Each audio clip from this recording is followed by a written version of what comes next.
Great crowd as always here in downtown St. Louis. Busch Stadium will be full tonight as the Cardinals host the Cincinnati Reds. Good news for the Cardinals today. They officially clinched a playoff berth. They have clinched at least a wild card spot, hoping for more than that, maybe even to win the National League Central. They're in the driver's seat right now. Sunday Night Baseball on ESPN, presented by Taco Bell. Their heart and soul has been back from injury for a number of weeks. Yadier Molina and the Cardinals trying to complete a sweep on the struggling Cincinnati Reds, who have had a dismal second half to the season. The news, though, here in St. Louis, as mentioned, is good. The Cardinals have clinched a playoff spot. The magic number to clinch the division is 5 over the Pirates, who defeated Milwaukee earlier today.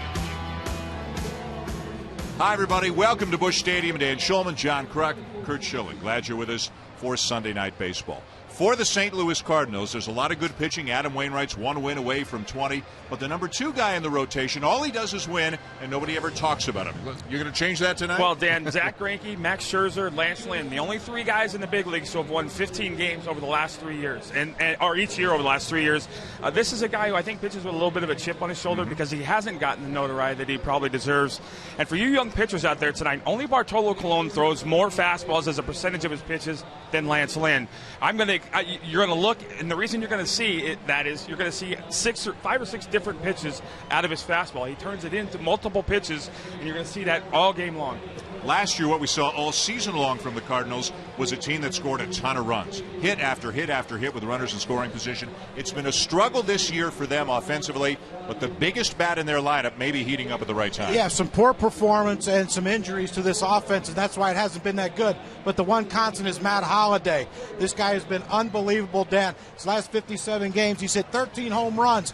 And he only has 19 for the season. So the second half of the season, he's heated up, and that's what the Cardinals needed. That's why they're now in first place and headed to the postseason. You kind of expect St. Louis and Cincinnati maybe to be battling for a division title, but it's been a miserable second half for the Reds. 20-40, the worst record in baseball since the All-Star break. But there is at least one thing, Buster Olney will tell us, that the Reds are very happy about this season. That's right, Dan. It looks like the National League Rookie of the Year vote will come down to Billy Hamilton of the Cincinnati Reds against the Mets' Jacob deGrom. Hamilton with 56 stolen bases, some of the most dynamic outfield play we've seen in baseball this year. Now, the Reds feel like he has more to learn about pressuring opponents, and you will see some of that tonight in his ongoing duel with Cardinals catcher Yadier Molina. Dan, back to you. All right, Buster, looking forward to tracking that for tonight's game. Cardinals, Reds, Lynn, Simon, as St. Louis looks for a sweep. ESPN Sunday Night Baseball is presented by the new Dollar Cravings menu at Taco Bell. Live Mas. And in part by Chevrolet. Find new roads.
celebrating our 25th season as the national game of the week. ESPN Sunday Night Baseball.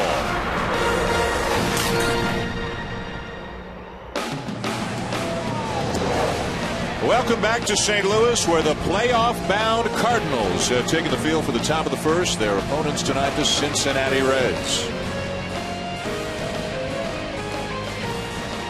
Been a tough year for Brian Price. Things have not gone as expected. Some players have underperformed. They've had a number of key injuries, and they're just 71-84 on the season. Of the All-Star break, they were right in the hunt in the National League Central, but a terrible second half has knocked them way below 500. Here's the starting lineup for the Reds tonight, presented by Taco Bell. And one of the stranger things, Rockies, if nothing else, you expect this team to hit.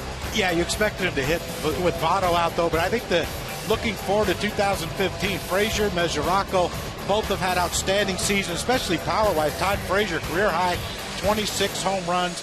Only two players you see there lead the team in batting average, home run, RBIs, and runs for their respective teams. Todd Frazier, breakout year, Dan.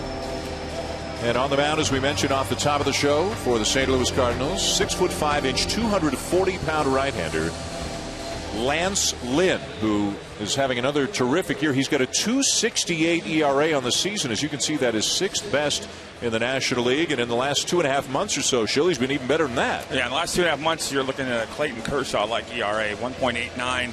I always felt you could see the difference between guys that wanted to be good and guys that wanted to be great. He's had a couple years where he could have sat back and said, wow, I'm doing what I want to do. He wants to be better, and I think you're looking at Chris Carpenter's effect on him. I think you're looking at Adam Wainwright's effect on him. When you listen to him talk about preparation now, he's a different pitcher. Ready to go here on a beautiful night in St. Louis. Cardinals in the home whites and visiting grays for the Reds with Billy Hamilton, the speedster. 56 stolen bases on the season, stepping in to get us started. And a fastball at the knees for his strikes is the home plate umpire Clint Fagan. Hamilton hitting .255, numbers down as you can see in September. Both the batting average, the stolen base attempts, the stolen base efficiency, but all in all, I mean, Brian Price said he was tremendously happy with the overall season that Hamilton has had. Yeah, we had him opening day when Adam Wainwright kind of embarrassed him with punched him out 4 times in that opening game. You thought, wow, what's coming? But he's straightened it out. And a fly ball to right field. Randall Grichuk is there to make the catch, 1 down.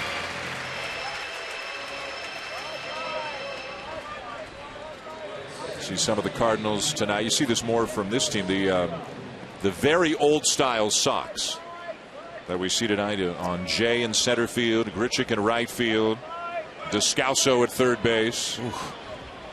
A lot of tradition here, and they like that look. It's one word for it. So if you had been a Cardinal, you wouldn't have worn the socks like that? Neither one of you guys? I didn't have the calves for that. Here's ball 1 to Christopher Negron, the third baseman for the Reds. With Joey Votto out for such a long time, they've had to move Todd Frazier across the infield, so Negron getting a chance to play some at third. Votto out with a quad injury, although you hear the word knee in there every now and again, just above the knee, just some fatigue in the quad, and he's been out. He's missed more than half the season. It's been 2 different stints, but he's missed a long time. He's here. He takes BP, but with each passing day, it seems less and less likely that he's going to return this year. And obviously, that's been a big loss for the Reds.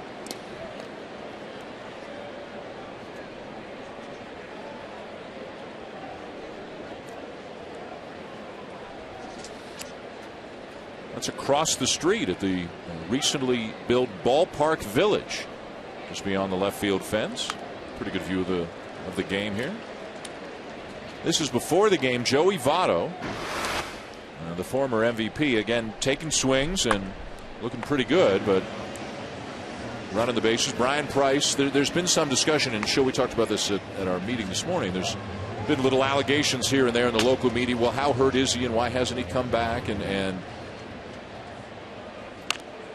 so various members of the organization, of Brian Price among them, have felt the need to kind of come to his defense. Well, it's a slippery slope, that conversation. I think the issue is you have 2 players who had surgery and kind of came back ahead of schedule, And, Brian, you heard Brian Price, we talked to him today. He said every time he gives Brandon Phillips a compliment, the media tries to turn it into a knock on Joey Votto. And he said the injury's legit. He regressed at one point so bad that they had to get away from him. Good fastball there by Lynn to get Negron. 9 pitches into the game, 9 fastballs, none of them in the same spot. Tried to go down and away, but enough stuff, that ball's running back on him, and good enough stuff to be in the middle and get a swing and a miss.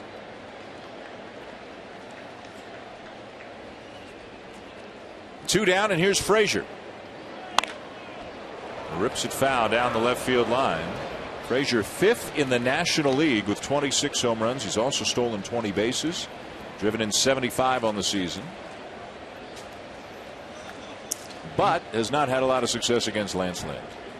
Not many have with the numbers Lynn's putting up. But you look at this offense for next year. If Votto comes back healthy, Bruce has a rebound year. Phillips has a healthy year. Now you got Frazier and Mesoraco. I mean, you're talking about 5-6 guys in the middle of that lineup that can hurt you. Frazier, an all-star this year, competed in the home run derby. The guy has a good time playing the game of baseball. When you watch him go about his business on the field, when you hear him interviewed, he's happy to be a big league ball player and at the ballpark every day. He played that way when he won the Little League World Series for Toms River, New Jersey. It's still a game to him, and that's what you love about him. And good fastballs in the early going for Lynn. He strikes out a couple. Gets the Reds in order in the top of the first. The Cardinals coming up, including one of their hotter hitters, Matt Holliday, due up third when we come back.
And your ghosts in the Bronx.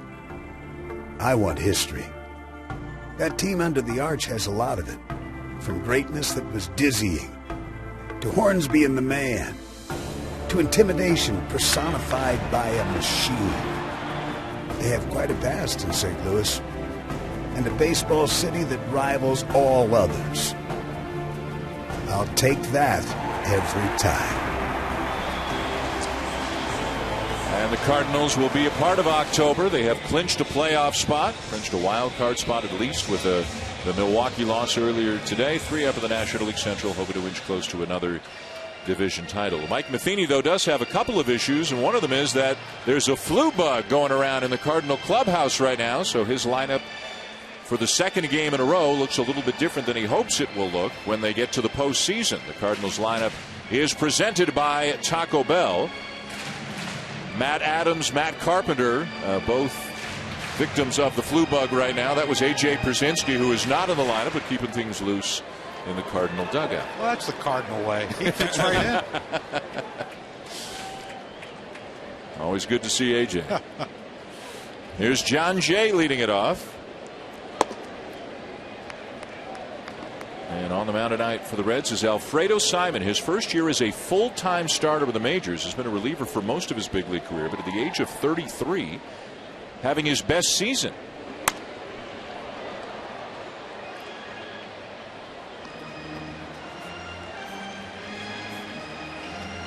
John Jay, part of a rotating cast of outfielders. You know Holiday will be in left. The others kind of move around. And there's Jay. There's good news and bad news. You saw the bad news. He's only 8 for his last 47. Before that, he hit about 430 for almost a month. So he's been very hot. He's been very cold. And again, with Borges and Grichuk and Taveras, it's really 4 outfielders for 2 spots right now for Mike Matheny.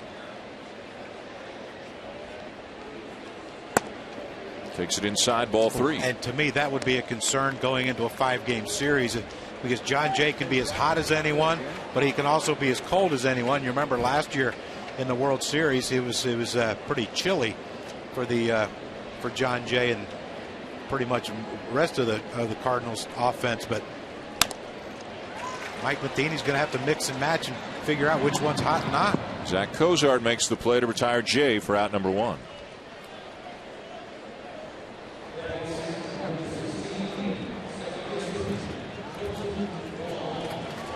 Last home game of the season, of the regular season for the Cardinals, and a big crowd here in St. Louis as Colton Wong steps into the batter's box. This was a guy who had the job in the spring, didn't play well in April, actually got sent down for a couple of weeks, has come back and has been a contributor. Had a very good game yesterday. Last night, rather, 3 for 3, including a home run. His 12th of the season. He's also got 20 stolen bases. You talk about a guy who's been through a lot, gets picked off in the World Series to end a game, and then he makes the team out of spring training, like you said, struggles in April. They sent him down, but he went down and fought his way back, and that tells you something about the makeup of this young man. Fly ball to center, 2 down.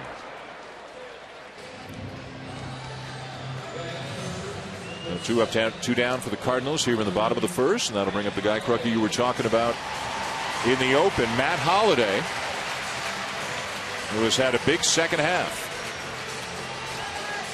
And you were still marveling over the 2-iron he hit into Big Mac land, right? Mike Matheny said it was still going up when it hit the seats. And he said a couple days ago he hit one to dead center. They said the center fielder actually broke in on.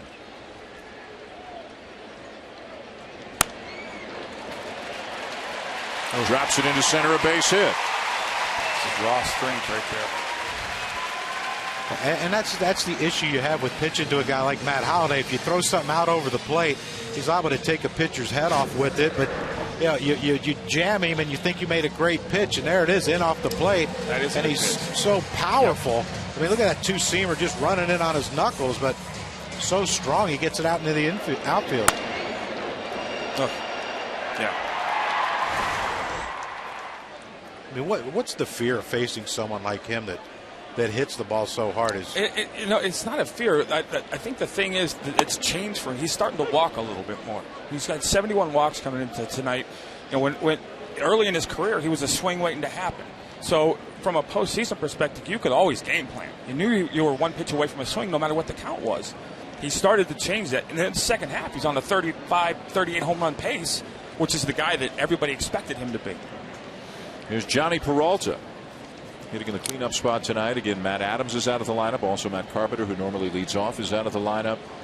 Peralta's had a good season, productive, 21 homers, 36 doubles. Signed him to a 4-year deal as a free agent prior to this season. And he's been a very solid, steady offensive player, and maybe even more importantly, for a guy who's never had a good reputation defensively, he grades out very well if you're into the defensive metrics. And talk to the Cardinals, the eye test, they're very happy with the defense that he's gotten to. And they talk about Jose Oquendo and the work that he's done with him to help him with his positioning. Used to be a guy they would say of him, if he could get there, he'll catch it. But it sounds like he's getting more balls this year than he has in the past. Yeah, that's what Mike Matheny said the first few days of spring training. They're like, what's going on here? But then it just slowly, as a veteran does, picks up, and by the end of spring training, you're going game speed. And they said that you look at this team now defensively. He said he's the guy we wanted hit to with the game on the line. And the Cardinals as a group grade out much better defensively than they did a year ago. Lays off, 2 balls, 2 strikes. Fredo Simon better watch. He's got a nice or a predictable rhythm going right now with Holiday on first base. Holiday started to go there, but it's not even that. If you look at him, look how close his feet are.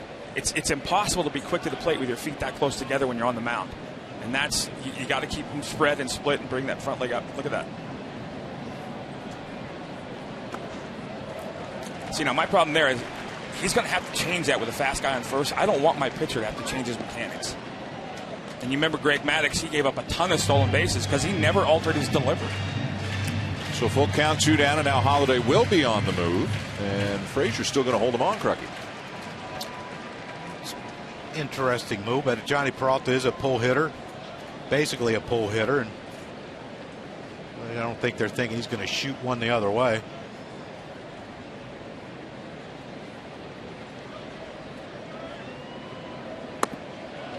And it's ball 4.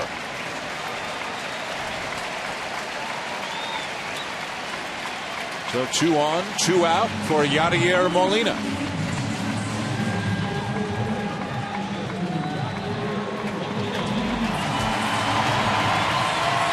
Back when he suffered the torn ligament in his thumb, there was some concern maybe he wouldn't get back by the end of the season. There was a bit of an unknown, but he got back in about 6 weeks.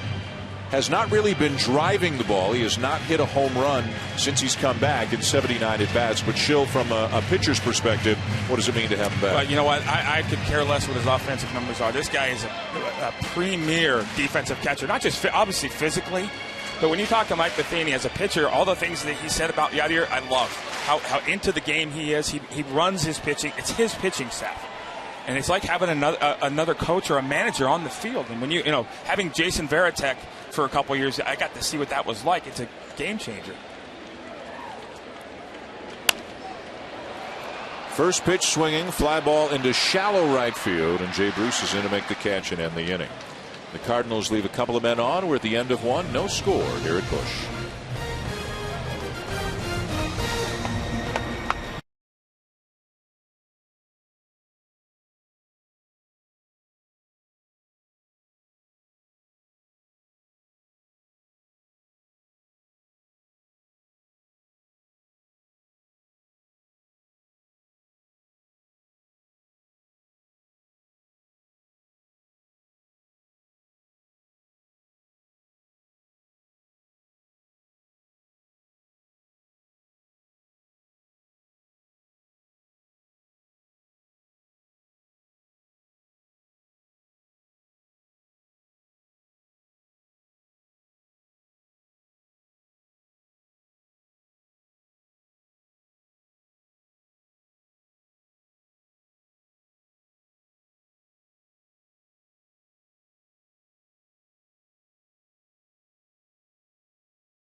And no score between the Reds and Cardinals as we go to the top of the second.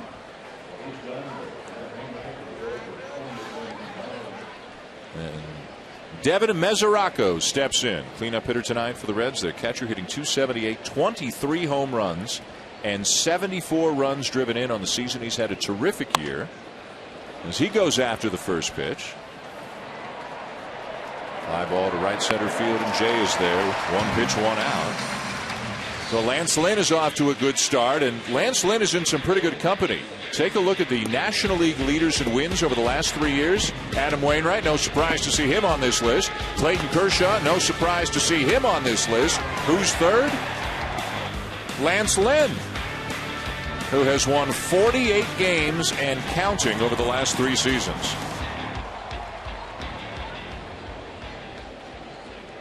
And as Schill mentioned earlier, Max Scherzer, Zach Greinke, the only 2 other pitchers in baseball to win 15 or more each of the last 3 years. Lynn was 18-7 with a .378 ERA 2 years ago. 15-10 with a .397 ERA last year, but this year he's brought that ERA down a ton, down to .268.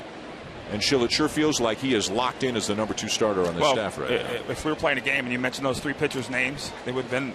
A lot of people would say which one of these things is not like the other, but he is, and people don't know about him. And it's not a bad thing. You're looking at their ace, Adam Wainwright, being at the top of that list, and their number 2 being on the third. And I think they impact each other. I think Wainwright is carrying on the torch that Chris Carpenter passed to him, and I think, like I said earlier, I think Lance Lynn wants to be great. He doesn't just want to be good. By the way, Adam Wainwright's going to join us in the top of the third from the dugout. We'll get his thoughts on Lance Lynn and other Cardinal matters as they ready themselves for another postseason. Here's Brandon Phillips of the Reds. He missed a lot of time with a thumb injury as well, about 5.5 weeks, so his numbers are down.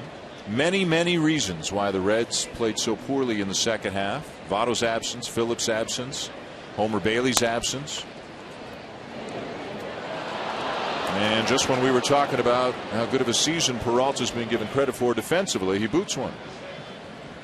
E6. Well, that looked like one of those that looked like he had too much range. He looked like he ran past it, and then the ball stayed back. I mean, you watch his play. I mean, it looked like he was gliding over to it, but now watch how this. He didn't really try. Look, the backhand. Usually, when you backhand, your arms get more extended. Looked like that one kind of handcuffed him because he went too far. Would he have had Phillips anyway? With the speed? Now Jay Bruce, what a diving stop at first by Xavier Scruggs, and he'll take the shore out there. With Adams not in the lineup, Scruggs getting a chance to play for the Cardinals tonight. He's a guy who's got some pop, but flashing some leather here. Look how quick that ball gets on you when you're trying to hold a guy on. That's a great play, though. Look how he bounces off the base. He's in great fielding position. That one step, the dive, couldn't get out of his glove to get the force at second. So, unlike a lot of young players, he said, you know what, I got to get at least one out of here. And he got the out at first base and didn't try to force a throw to second and throw it into left field and give the Reds a chance at a big inning. Scruggs is 26 years of age. He had 21 home runs at AAA Memphis this year. So 2 down, a runner at second, and a strike over the outside corner to Yorman Rodriguez, a September call-up for the Reds, getting the start tonight in left field. Came up from Double-A.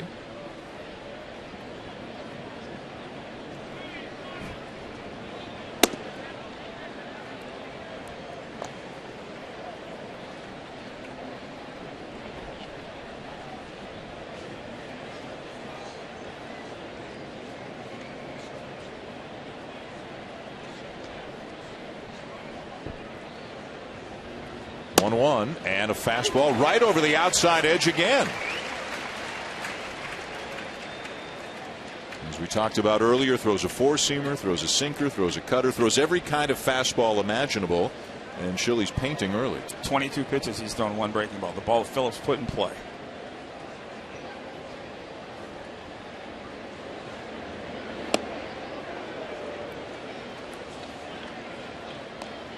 Try to overthrow that one? Is that how he missed his spot as badly? Well, again, he throws so many fastballs that when he gets to 2 strikes, he tries to put a little extra on, a little different feel. He's got the velocity to do that. A lot of guys that do that don't have. They throw the ball 89, 90, 91, and it gets hammered on the plate and easily taken upstairs.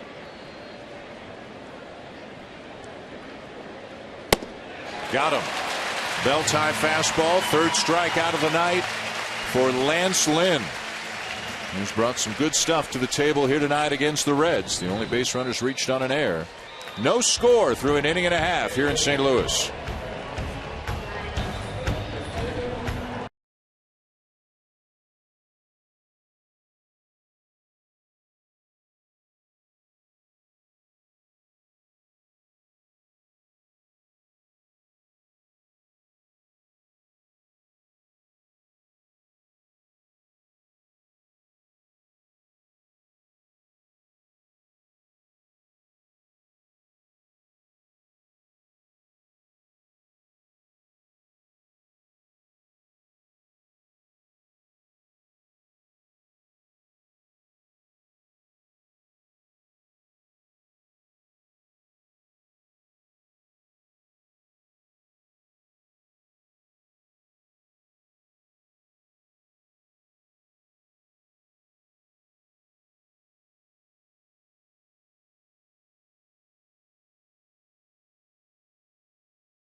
St. Louis, the Cardinals coming up against the Reds. Alfredo Simon on the mound for Cincinnati. Gave up a base hit and a walk with 2 outs in the first, but got out of it. Now faces young outfielder Randall Grichuk, right-handed batter with some pop. A guy who Mike Matheny, every time we talked to him earlier in the year, before Grichuk was up, talked about his bat speed and how the ball just explodes off his bat. He's not playing every day, but when he is playing, he's doing really well recently. Does have a couple of home runs already in this series, as this ball is caught in left center by Rodriguez for out number 1. Back to the studio. Carl's got an update.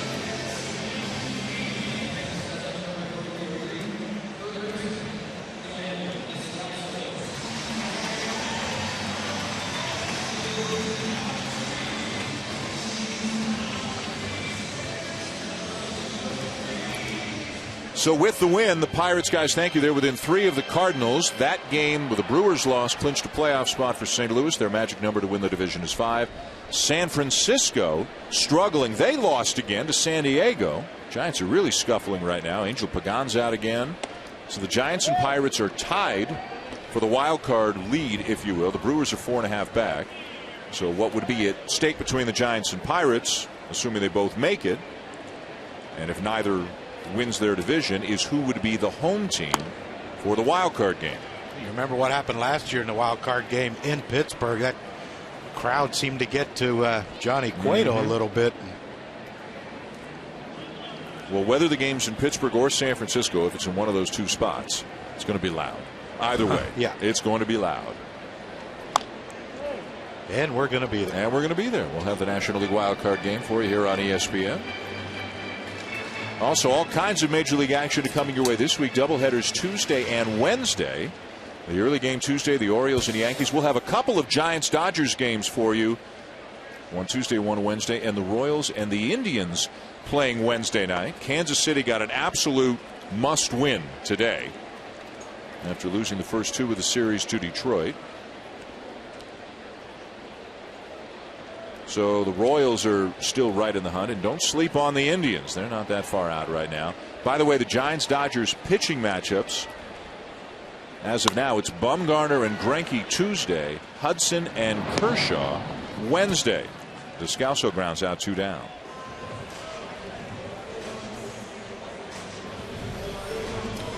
So, Kurt, we're going to ask you to break down some pitching over these 2 days. You good with that? Oh, my goodness, yeah. I would probably go out and buy a couple tickets to watch those games, but we're going to go there anyway. How about Bumgarner with a quiet 18 again, season? A guy just like Lance, a guy that's just not talked about enough, but he will be because he's got a good postseason approach too. I'm curious to see Clayton Kershaw in October this year. And Tim Hudson's been struggling his last few outings for the Giants, so that they need wins if they want to host a wild card or somehow catch the Dodgers. Then Tim Hudson needs to start. And the rest of that pitching staff need to go. Here's Scruggs. You already saw the good defensive play he made at first base. Boy, a lot of good run on that two-seamer there from Simon. Yeah, I'm watching, trying to get a feel. Lance Lynn's clearly trying to dial in his fastball. I'm not really sure what Simon's doing. That ball was started a little middle, ran in a little bit, but it got a lot more plate than it would. He's throwing all his pitches.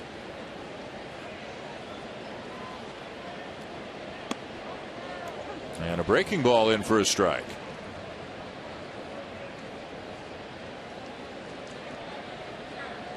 Two down, nobody on, no score. Bottom of the second here on a nice 71-degree night in St. Louis. Fastball's low.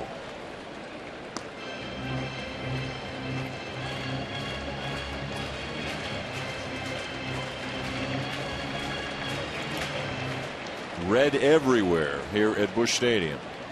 They love their Cardinals. This is the final home game of the regular season for St. Louis.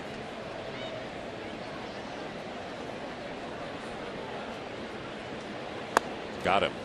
Boy, nasty stuff from Simon. Inning is over. No score after 2. Adam Wainwright joins us when we come back here in St. Louis.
For the Cardinals. Yesterday we sat him down in an interview and asked him what he has learned from Adam Wainwright. Just go about your business every day to get better. Never take a day off. Always trying to do what you have to do to be your best. And that's why he is as good as he is, because he never takes a day off. even tonight on what is a day off, Adam Wainwright doesn't take a day off as he joins us from the Cardinal dugout. A 19-win season. First and foremost, understand you're one of the many who's been bitten by the flu bug a little bit. You feeling okay? Oh, I'm feeling good. Yeah, you can't hold us down. We're all a little bit banged up anyways here in September, late September, but the flu bug definitely running rampant through our clubhouse right now, but we'll get over it. We'll be all right. Well, congratulations on clinching at least a playoff spot. That became official today. It was not a smooth ride at all times this season for your team. You had to overcome a lot, some injuries and so forth, so I know there's more to come in you guys hope, but what does it feel like to at least know you're going to the playoffs? Well, it's a tremendous honor, as always, to get to the playoffs. That October baseball is where the fun's always at, and we're excited to be there for sure. But the road to where we want to go, the eventual World Series champ, hopefully, we know that comes easier through winning our division. So we're going to aim there and hopefully be able to accomplish that. We got some very tough teams chasing us, though, so we got to go out and play some good ball. Hey, Adam, in spring training, you made a comment about Lance Lynn being your click to pick this year. What did you see in him that made you decide that? Well, I just know he has great stuff to begin with, but he wants to be great, and you got to have that. You can't just have the great stuff and not want to be great. And there's saying you want to be great, and there's acting like you want to be great. And he's putting the time in, the work in, the off season, during the season last year, to take that next step, to show up and be better than the next guy. And I saw that in him in spring training this year. I said, man, this guy is fixing to take off. There ain't no doubt about it. And as you can see, I mean, he's got great stuff. He's having an amazing year. But he is really solidified our rotation. He's just been so solid all year long. Now, Adam, and also in spring training, there's a little friendly, not a wager, but a little, one-upsmanship between you and Clayton Kershaw, where I was told that you said this is my year to win the Cy Young, but he's doing pretty good. Yeah, I told him at the beginning of the season, I said when he got hurt, I said that's too bad. I was planning on winning the Cy Young this year, but hopefully you come back healthy, because I want to clip you when you're at your best. And maybe I shouldn't have said that, because he's certainly at his best, and he's tough to beat, no doubt. But all I can do is pitch like I can pitch and go out there and hopefully deliver wins for this team. Shill? Yeah, this is one of the premier guys in baseball, and you're, in Adam Wainwright, and Lance Lynn is clearly putting himself close to that position. Exactly what Lance said, or Adam said. He wants to be great, and there's a difference, and you can tell by how guys work and how guys think in their approaches when they want to be good or great. Adam Wainwright joining us from the Cardinal dugout. 2 outs here for Lance Lynn. Once through the order, the only batter who has reached on an error so far. Hey, Adam, this is Kurt. First off, congratulations on a great year so far. Yeah, thank you very much. Yep. I appreciate it. Secondly, so I've been preaching the fact. Too, by the way. Thank you. I appreciate it. I've been preaching the fact to young pitchers that Lance is one of those guys that shows you a fastball is not one pitch. He uses it as a two-seamer, a four-seamer, a cutter, and he moves it left and right. It actually is 4, 5, or 6 pitches for him. Have you seen that maturity mentally from him? Yeah, absolutely. He's added that great two-seam fastball he throws, good sinker, and his four-seam fastball, because if you look at his arm slide, it's kind of sneaky low. It's almost like a sidearm delivery. So his four-seam has a riding effect, and it doesn't drop. And his two-seam fastball it moves like 1.5 feet, just moves off the table. So that different pitches of fastballs is what you're talking about is so true. You got this effect, and the hitter doesn't know, even though if he knows it's hard, he doesn't know what quadrant it's going to be in or what the action on the pitch is going to be, so it keeps him completely off balance, which has made his breaking ball better as well, because he can flip that thing in there now and it throws him off completely because they're looking hard. So he's got him by the tail a lot of the times. He's doing a great job commanding counts, and it's good to see him keep pitching. When he gets into some trouble now, he's making pitches rather than just going into heave mode. In years past, we've seen him, his default mode was I'm going to throw it harder. Now he's continuing to pitch and be able to execute those pitches. Hey, if this pitching thing doesn't work out for you, Adam, you might have a future as an analyst, You want to give a shot? Yeah, sure. Yeah, once every month or so. Yeah, you can call on me. You ever get an office down in South Georgia, I'm your man. Oh, okay. I've been trying to get him one in Florida, and they They ain't buying into that one yet. I hear you. 3-1 the count on Billy Hamilton. And he'll take the walk. All right, Adam, pretend you're Lance Lynn right now, and you got Billy Hamilton at first base. Well, obviously, he's got some of the best speed in all of sports, not just baseball. He's got world-class speed. So Lance does a great job of being quick to the plate. We obviously have a great catcher that throws out almost everybody that tries against him. So it should be one of those cases where we don't even see him go, even with 2 outs here. There's only been 1 stolen base in 3 attempts against Lance Lynn the whole season. Yeah, we just don't see many guys even try it off. So I'd like to see the numbers on all our pitchers, really. It's not many attempts. That a lot of that comes from the respect of Yadier Molina. But, if we're quick to the plate, if we give Yadier any kind of chance at all, he's going to throw those guys out. What's it like having him back after the injury? Well, he's just so great at what he does. We luckily have had the ability to replace him with 2 very quality catchers and Tony Cruz and AJ Krasinski as well. But having Yadier Molina, who I think, and I'm biased obviously, and there might be 1 or 2 people out there that argue with me, but I think he's maybe the best catcher to ever play the baseball game. I think he's incredible. What he brings defensively is something I just don't see anywhere else. And I've been so spoiled to throw to him over the years. I just can't be more blessed to be able to pitch to Yadier Molina every 5th day. But I think he's a special talent. I think he's a guy that can teach these young catchers, but obviously he can teach a lot to his pitching staff as well. And is this part underrated, what he does when he comes out to the mound and talks to a pitcher, especially one of the younger pitchers?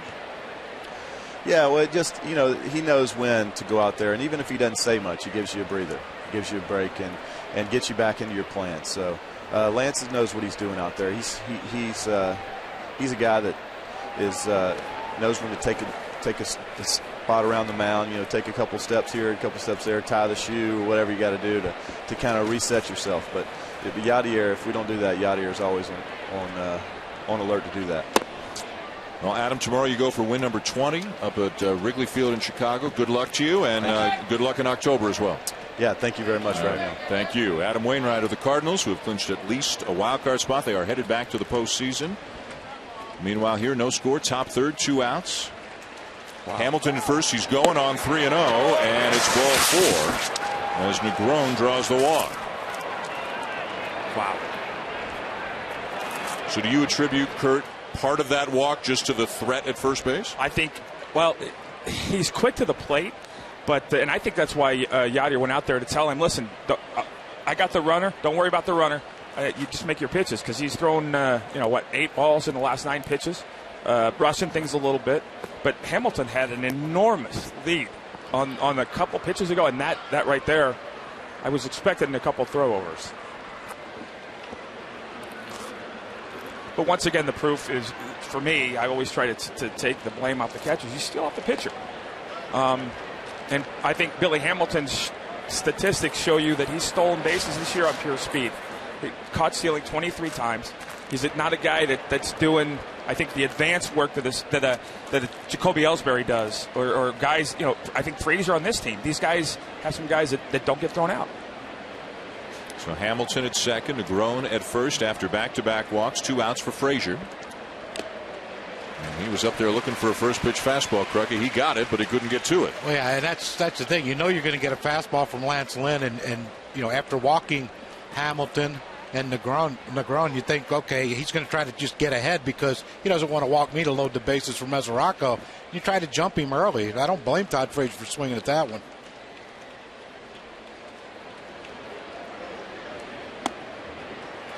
And another one, this one a called strike over the outside corner. Lynn's been doing a lot of good work away from the right-handed batters. Make a living out there. Let's see if he stays out there at 0-2. I think he's going to throw a 2-seamer in.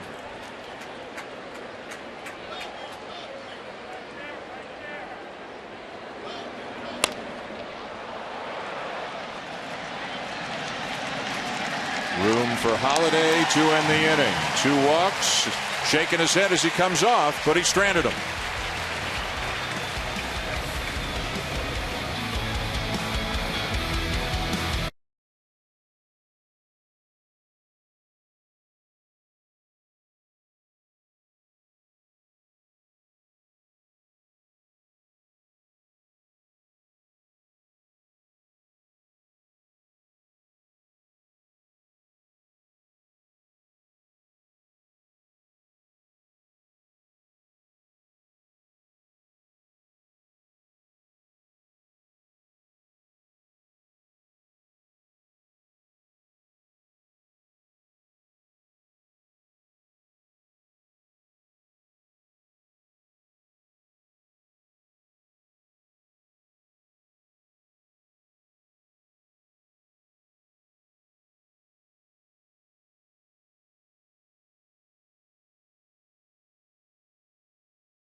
Taco Bell.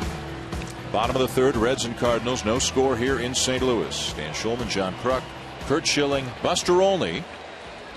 Here on our last Sunday night game of the season. No Sunday nighter on the final Sunday of the regular season. Lance Lynn leads it off for the Cardinals. He is 4 for 55 this year.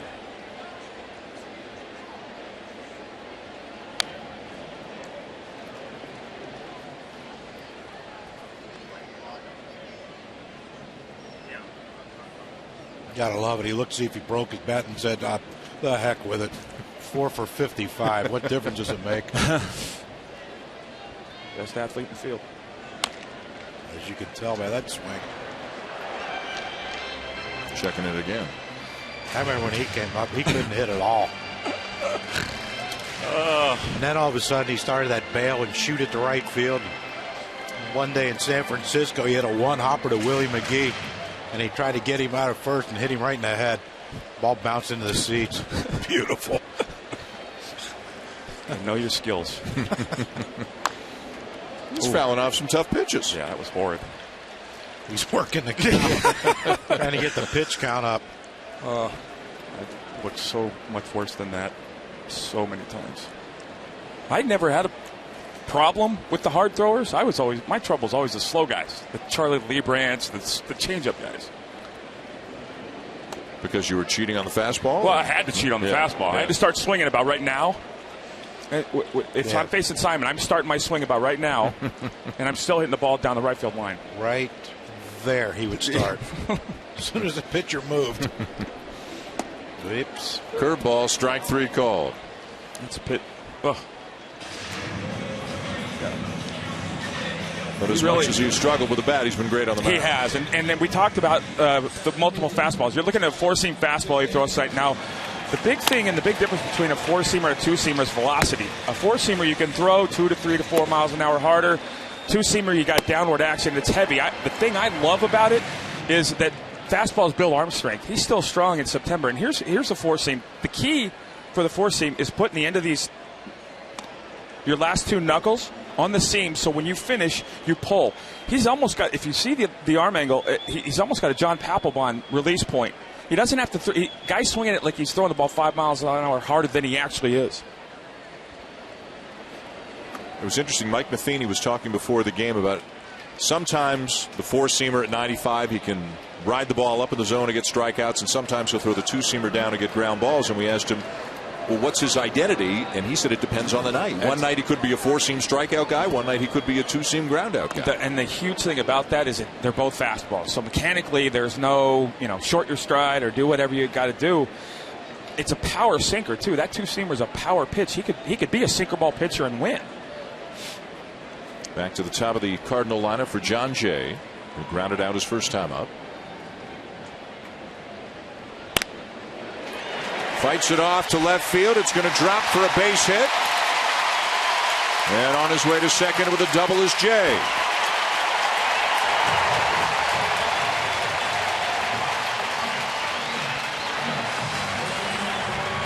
Well, you mentioned how John Jay's been struggling coming into this game, but this is one of the pitches right here when you're struggling you don't mind getting. It's a 2-seam fastball that stays up in the zone.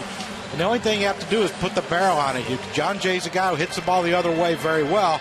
There you see it. He just puts the barrel of the bat on the ball and just shoots it down the left field line. But that is probably one of the easier pitches you're going to see to hit, is a fastball up and away.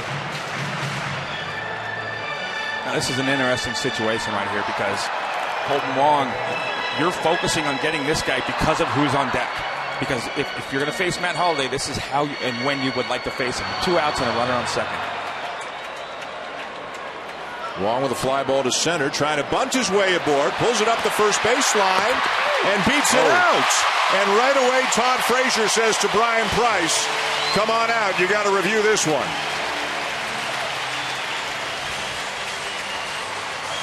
It's Tim Welke, the crew chief, who made the call at first. And this is how it's kind of evolved over the season, where the fielder is often the guy who says to his manager, yeah, you got to come out. I think Tim Welke told him. I think he said something. I think Tim Welke knew that he got it wrong. Yep. Yeah.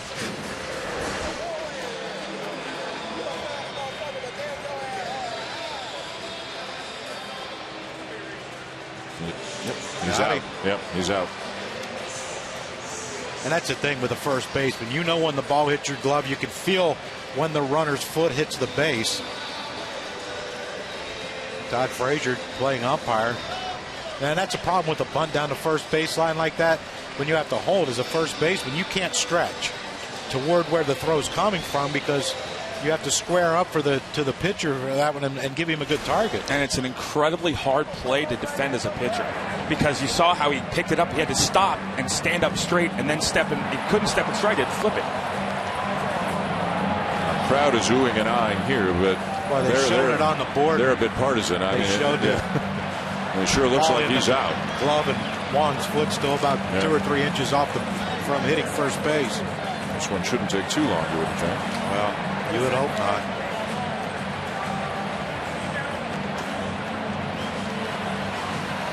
And it is overturned. So 2 outs, as Frazier tells you, and the runner at third. Can you imagine Game 7 of the World Series on a play like that, deciding who wins and who loses? Well, and they have to go to replay, and everyone stand out there not knowing if they could celebrate or. How about the crazy one in the Detroit-Kansas City game yesterday? I mean, there was confusion all over the place. Whether it was reviewable, did they actually review it? Could they have overturned it? What were Ned Yost's rights when he came out to argue it after the fact?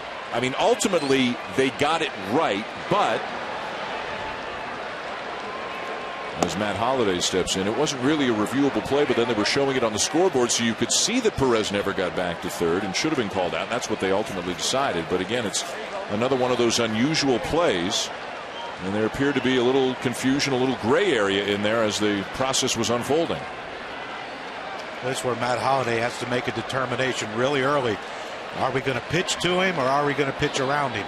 First pitch was a strike. I think he thought, I might have let one go. But now Simon bounces the second pitch. Now we got 1-1, and Matt Holliday's probably still thinking, what are they doing? I don't like the bunt by Wong though. The runner on second, 1 out. You got to try to drive that run in and trust yourself. You can hit the ball. You can pull the ball if you want to get John Jay to third base with 2 outs. But I hate giving up an out like that. And even if he's on, the double plays in order. I mean, he's hitting almost 260. You got to take your chance and swing the bat. So the end result, a runner at third, 2 down for Holliday, who's hitting .360 on the season with runners in scoring position, and has driven in 87 runs on the year, 7th best in the National League.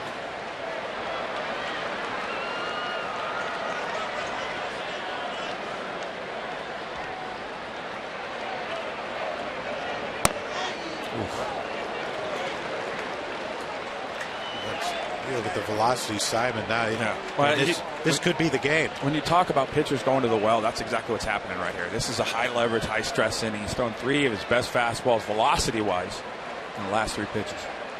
That last pitch was a really good pitch. It sets up a lot of things.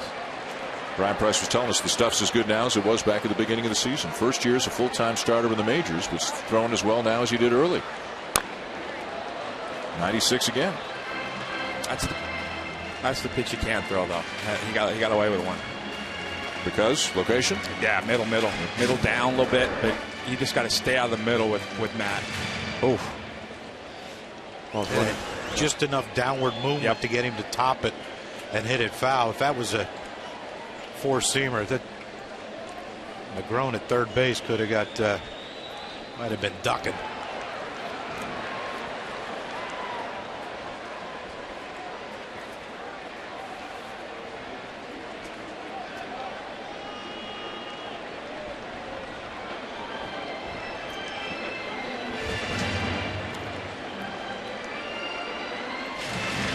As a rocket to the mound to talk with Simon. The Reds is complimentary of his defensive progression this year as of his offensive progression. Yeah, and he doesn't get enough attention as one of the better catchers now in the National League. Well, that was right there was a young catcher not knowing what he wanted to throw here and not putting down the fingers he wanted to get. Well, right now they're staying with old number 1. 95-96 in that location. There's that's a good. I still think at this point, after throwing so many 95, 96, I think this could be one where he can maybe throw a slider and see if he can chase. Oh, you made a good point, actually, a little bit ago. Oh. This could be the game. The way the offenses are in this game, as a starting pitcher, you know this run on third could be it for me.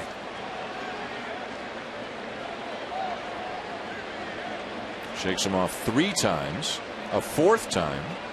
That tells me he wants to go back to two-seamer. Yep. That's what you get when you want to throw a fastball and you don't want the hitter to think you're throwing a fastball. Well, he wants the slider. Yep. Oh. Cozart to his left. Holiday retired, and the Cardinals will leave a man on at third. End of 3 in St. Louis. Still no score.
The Reds and the Cardinals here on the final home game of the regular season here in St. Louis. The Cardinals will spend the last week of the regular season on the road. 3 games at Wrigley and then 3 games in Phoenix against the Diamondbacks as they look to lock up the NL Central Division title. And a lot of things can change, but if it were to start today, the Cardinals and Dodgers would meet in the division series.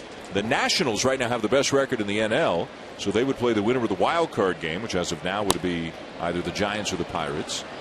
So we were talking to Adam Wainwright about Clayton Kershaw before. We had a graphic about the winningest pitchers in the National League, and Wainwright's 1 and Kershaw's 2 over the last 3 years. And it's conceivable that game 1 of a division series will see Wainwright and Kershaw. And game 2 could be Lynn and Greinke, Not which bad. would be, I wouldn't want to be a hitter. Well, maybe if they're lucky, if the games are in L.A., it'll be that 5 o'clock time at night. Just makes things easier for the hitters, you too. can always hope for the shadows as a hitter, yeah. Just to lighten the load of having to face 2 of the best pitchers in the game. 1-2 on Devin Mesoraco. And he swings through a fastball. Strikeout number 4 for Lance Lynn as we send it back to Carl and Barry with an update. At Wrigley, the Los Angeles Dodgers 88-67 when the day begins, and Matt Kemp again. Matt Kemp unloading 23 home runs on the season. A really good sign for him. In the middle of the lineup, swinging the bat well. He goes 4 for 5. Meantime, the Giants get pummeled. More importantly, they're tied with the Pirates in the wild card, Dan. All right, guys, thank you. So the Dodgers now 4.5 ahead of the Giants. That's the 7th home run for Matt Kemp in the month of September. Giants and Pirates, as you mentioned, tied for the wild card. The Brewers 4.5 back now after their loss to the Pirates today. And when you look at the records between the Cardinals and the Dodgers are a 1.5 games better than the Cardinals right now, pending the outcome of this game, in what could determine home field in a division series if the two meet. Here's Brandon Phillips. I'm sure if you're the Cardinals, you'd love to have the best record in the National League, or the better record than the Dodgers if that's who you're going to face, so they can open up here as opposed to LA against Kershaw. Possibly.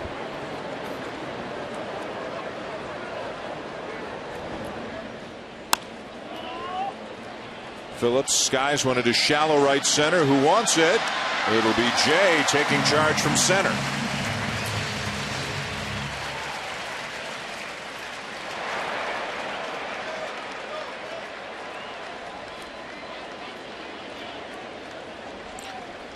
You talk about going a long way for a ball. I mean, this ball could have been caught by Colton Wong, and this ball's not in center field. But look how far John Jay had to go, and that's a young right fielder in Grichuk and Wong gives way, of course, to Jay, who was calling it. But that's a ball that Grichuk right there should be camped under.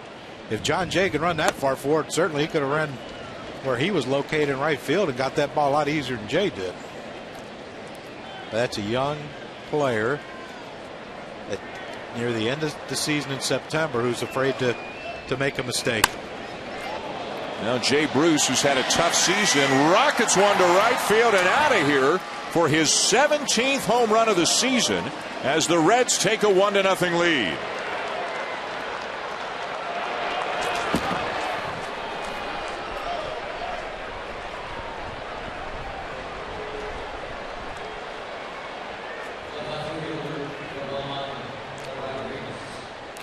You look at the numbers for Jay Bruce against Lance Lynn, 481, and even though he's struggling, sometimes that's a great thing to see a pitcher who you have good numbers against. And that's that two-seamer that Kurt was showing you that just started in but ran over the center of the plate. It didn't start it in enough and try to hit the inside corner. And Jay Bruce didn't give on it, and Cincy with a 1-0 lead.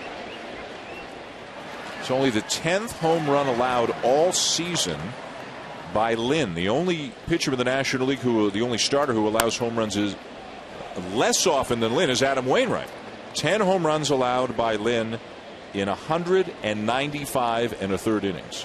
Well, and that's the amazing thing, as you said.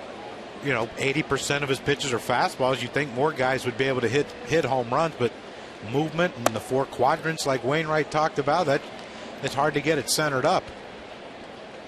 It's a pretty big situation here that shows you how much he's matured, because he's an adrenaline guy. And he used to get really upset, just throw harder. He's made some pitches. Back-to-back cutters. One of the ways you see that, Mike Matheny talked about it, is he doesn't give up the big inning as much anymore. If he gives up one or finds himself in a jam, he can get out of it better than he used to be able to. When you play on a team that wins ball games, you tend to understand early in your career, solo home runs do not beat you.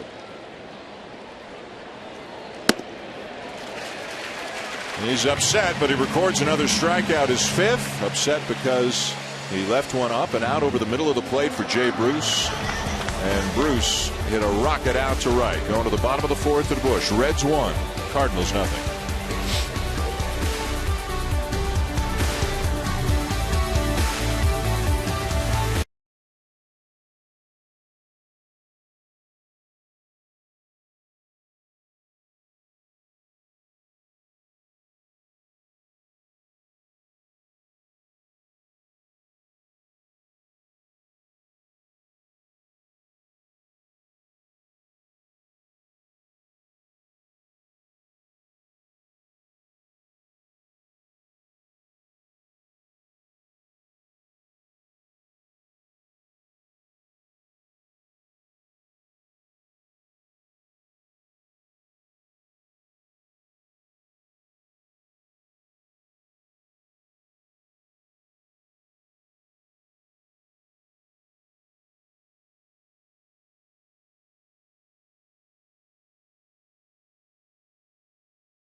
Monday Night Baseball, presented by Taco Bell, is brought to you by Budweiser, the official beer of Major League Baseball.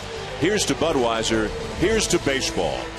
And the makers of One-A-Day Men's, the official multivitamin of MLB, specially formulated for men. The Reds lead 1-0 going to the bottom of the fourth. In between innings, our Buster Olney with the Reds manager, Brian Price. Brian, you saw Lance Lynn pitching great. Jay Bruce hits a home run there. What did you see in his approach and his swing? Well, he throws a lot of fastballs.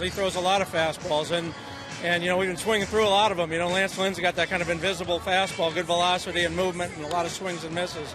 He just stayed on it, stayed through the ball. I'm not a hitting guy. I know it was a nice swing, and he's had some history against Lance Lynn, and he hit one out of the ballpark, and it was muchly needed, greatly needed. An interesting sequence in the bottom of the third inning. Matt Holliday at the plate, runner at third base, 2 outs. Simon goes after him. What'd you see? Well, he's attacking the zone. Holiday's given us a lot of trouble over the years, and he attacked the zone. He threw him a lot of sinkers, hard sinkers in, and finally broke off that breaking ball that got the ground ball to short, and the last out of the inning, the only one he saw the entire at bat. It was good timing. Ryan, thanks. Johnny Peralta retired on a fly ball to center field. 1 down in the bottom of the fourth. 1-0 Reds, and here's Yadier Molina. Had a fly ball to right his first time up.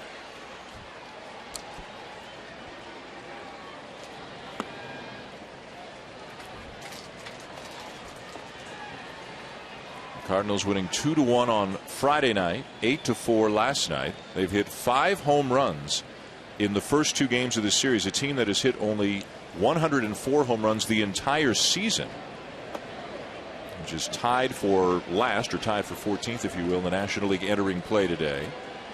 They're 10th out of 15 National League teams in runs scored on the season. And when you look at things like slugging and so forth, they're 11, 12, 13 in virtually every category. It has not been a typical offensive year for the St. Louis Cardinals. Bouncing ball down to third. Backhanded by Negron, and a strong throw to get Molina 2 down. We talked about Lance Lynn and his 4-seamer. Here's Simon in his 2-seamer. Heavy drop and roll. When he gets it up like that, that's when he gets in trouble to a left-hander. He's run the ball in against righties, and that's the thing, is this is chasing his hands, and the difference is a 4-seamer is here, a 2-seamer is right here. You stay on the 2 seams, and your hand naturally pronates when you let go of a baseball. So what you're doing is you're turning it over and creating spin to get a sink down that way.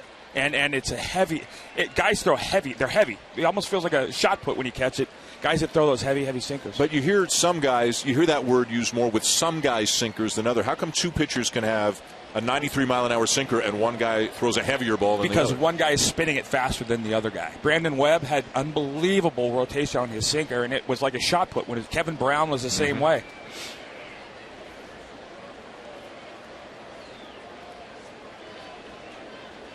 Felt really good, too, when you hit it off the end of the bat. Still got the bees in your hands? In early April.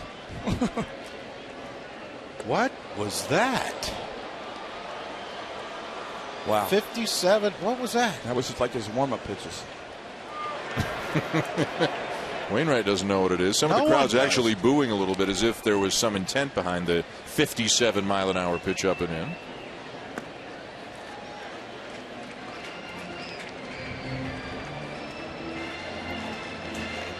I mean, it's not like Grichuk has like great career numbers against him. He tried to throw an ephus. Tried the ephus, yeah. Yeah, and probably for the first time in his life. Yeah, let's experiment with the 1-0 lead. With the 6-hitter in a lineup with 2 outs. Because the other stuff's working pretty well tonight. So far, they haven't barreled any up. Mm-hmm. Those are the kind of things that kind of give you some insight, though, to the mental game of the pitcher. Well, and why he's in his early 30s, and this is his first year as a starter. Yep.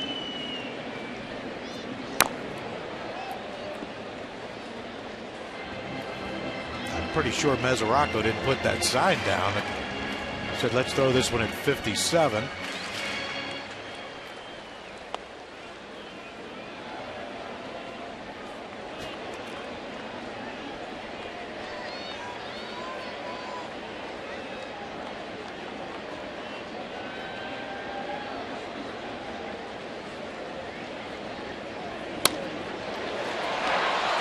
Phillips makes the catch, and that's all for the Cardinals here in the fourth. Good pitcher's duel at Busch Stadium. The Reds lead 1-0 here in St. Louis.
Cardinals nothing. Between innings, Buster Olney with Mike Matheny. Mike, what are you seeing in Lance Lynn tonight? What we've seen here probably for the last most of the season, actually. He's commanding the zone with his fastball. He's using a little sink. He's not afraid to use his secondary pitches. He's in a good rhythm right now. Got one pitch, got a little more to play than what he wanted to do to Bruce. Besides, that's done a real nice job. You got a lot of players sick. What are you telling your players and how to deal with that? I think they go through this at certain points throughout the season. I don't think it's ever happened to this extent with this many guys at once. But, it's just there's times you don't feel good. We just got to keep going, and especially right now we're pushing. Mike, thanks. Matt Adams, Matt Carpenter, both out of the lineup tonight for the second game in a row because of the flu. And a number of other players, sounded like about 7 or 8 other players, afflicted by it to varying degrees. Mike Matheny hoping some of them may be available. Adam Wainwright, we know, who's tomorrow's starting pitcher for the Cardinals, is bothered by it, but seemed all right and coping when we spoke with him. But it's one of those things you want to keep everybody away from each other. You don't want it to get worse. Yeah, you're starting first baseman, cleanup hitter, and you're starting third baseman, your leadoff hitter. It's tough to overcome.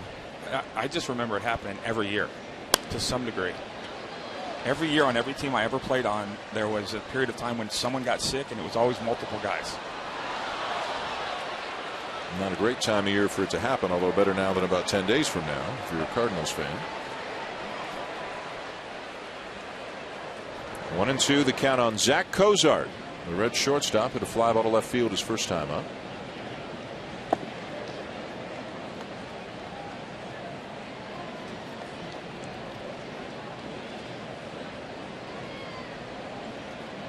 Yeah.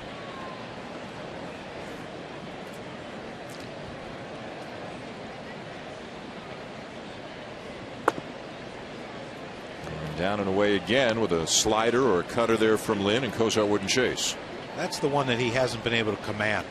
The 2-seamer, the 4-seamer have all been very effective, but that cutter hasn't been there yet. Good miss, though. So back to the fastball and a pop-up for Wong, the second baseman.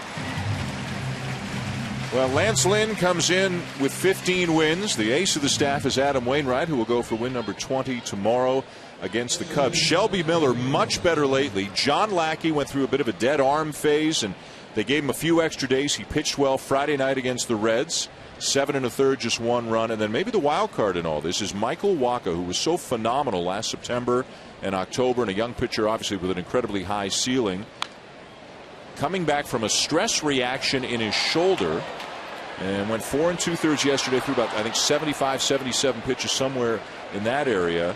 And the question is, once they get to the playoffs, who's going to be in that rotation? Do you think, Kurt, that Wacha can be part of it in the playoffs? Absolutely. And if you listen to Mike Matheny talk today, that's clearly what they would like to have happen, because marching him out there against somebody else's number 3, you got to feel real good about your chances.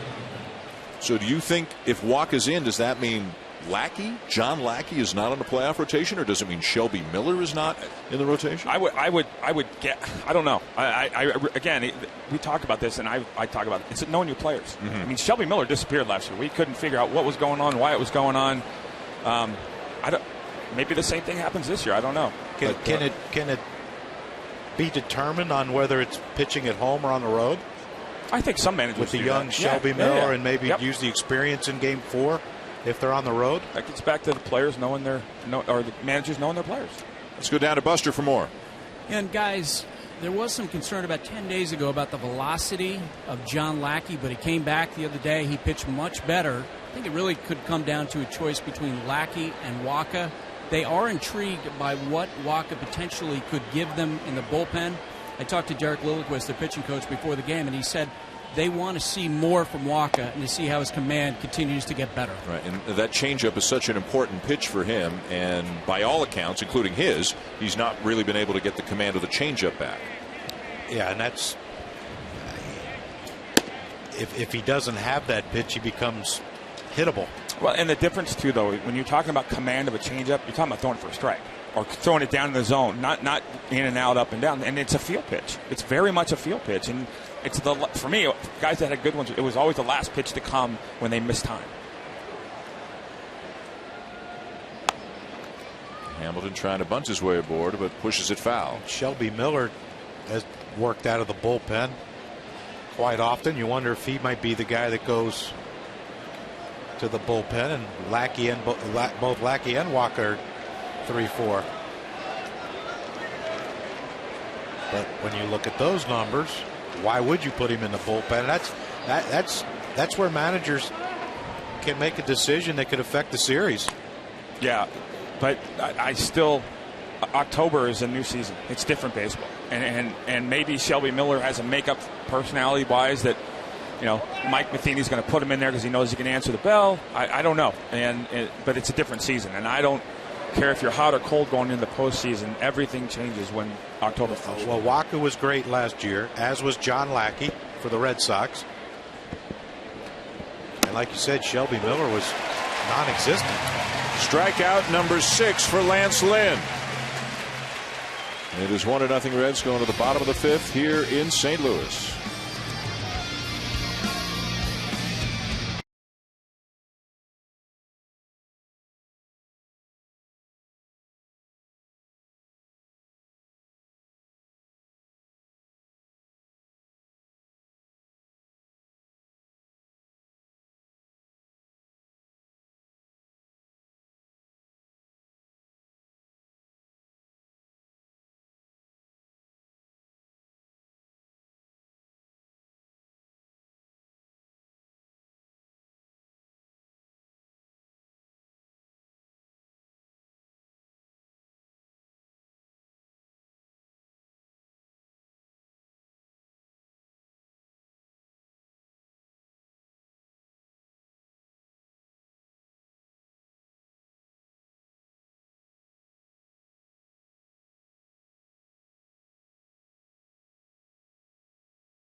Geno Smith leads the offense as the Jets' dominant defensive line will be tested by Jay Cutler, Brandon Marshall, and the Bears' arsenal of receivers. Monday Night Football. Bears-Jets tomorrow at 8:15 here on ESPN.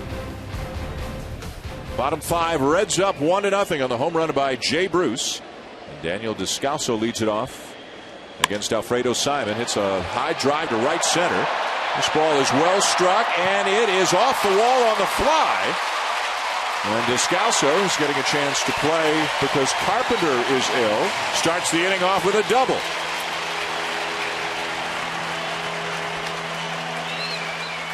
Well, you love it when one of your guys is sick and you know he can't play, and Matt Carpenter, and you get Daniel Descalso coming in the game, and that's, again, a two-seamer. The same thing Lance Lynn tried to do. Get a pitch in with the two-seamer, and it didn't get in. It stayed out over the plate. Daniel Descalso, you know you have to hit it hard. But Billy Hamilton can't run it down, and I don't know what that sign is, but it means I'm on second with no outs. I couldn't keep up. I'd be the most confused player in baseball. You were lamenting all the different handshakes, yeah. How do you do that? And why would you do that? Well, maybe we'll work. You can have one with me. You can have one with Schill. You can have one with Peter. We'll start there. I don't remember your name. Well, just do it like dancing. Let the other person lead. The elbows and all that. Oh my gosh! No. You want to try? You don't want to try a handshake? Nope. A secret handshake? No, here. This is how I did it. Hey, good job. Nice to see you. Good job. You don't do this and then this? No. This. I don't know what all that mess is, but good handshake and a swat on the rear end, Dan, for a good job. Well, a job well done. Was sufficient enough. Here's Xavier Scruggs.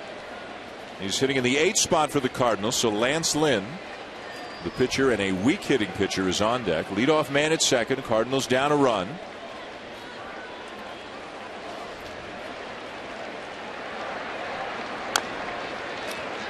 And it's 0-2. Dan, when you talk about the difference between the American League and National League, this situation right here is exactly why this is a different league to pitch in. And I don't want to use the word easier, but it's different. Instead of David Ortiz, designated hitter on deck, you're looking at a pitcher. And so everything about this hitter right here at the plate right now changes from an approach perspective. And a young hitter who probably thinks to himself, okay, runner on second, no outs, I got to get him over. But Lance Lynn's hitting behind me, who is a terrible hitter. What do I do? Caught in the middle with confusion, but he's going to get him out. Got a hanging curveball, drives it into left field for a base hit. The runner's getting waved, throws cut, and the RBI single ties the game.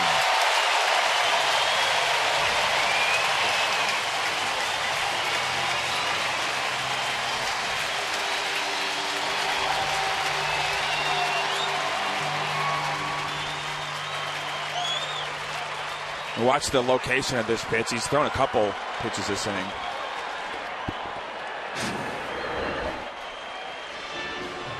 Went to a breaking ball, middle, 0-2. That's one where you got, when I talk about good or bad misses, you got to miss with that pitch down below the strike zone.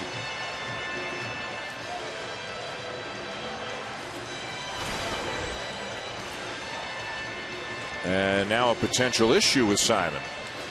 I don't look like he might have hyperextended his leg or had twisted his ankle running to cover home. He never got there. Well, might be a reason why.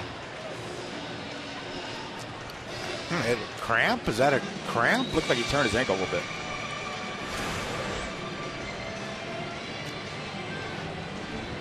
Maybe that 57-mile-an-hour pitch did some damage to the problem right here, though, is this is exactly how he warms up before the inning.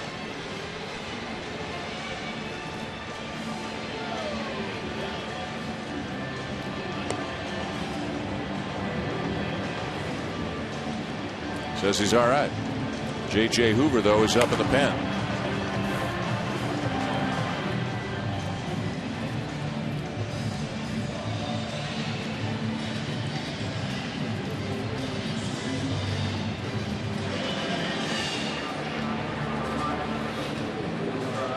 Simon with a chance for 200 innings on the season if he has a couple of good starts, this one and one more. Right now, he's at 189 and a third innings. Way more than he's ever pitched as a big leaguer before because he's never been a starter the whole season. And the beauty of this inning for the St. Louis Cardinals, now that Scruggs is on first base, no outs, you can hopefully get Lance Lynn to get a ball down, and now you got another runner in scoring position. Lynn has 4 sacrifices on the season.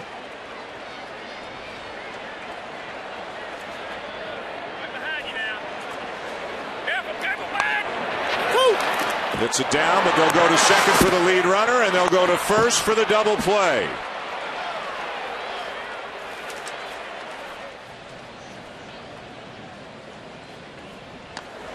One of the other differences of playing in the National League, you have to be able to do the little things to help yourself. This was mad charging in. Look at that run. Right on top of Lance Lynn. No hesitation. You heard Mesoraco yelling 2-2. Well, and the thing was, it happened so early. I'll just bunt the ball back to the pitcher right there. Just put. And it doesn't matter how hard you bunt it back to him. Pitcher's going to go to first base. You don't want to bunt to the guy charging. So 2 down, nobody on. A tie game here in the bottom of the 5th, and back to the top of the order for John Jay, who looks at a strike. Players talk about spring training being too long. Those are the things that you do the first 2 weeks, to me, that make an 18-game winner a 20-game winner.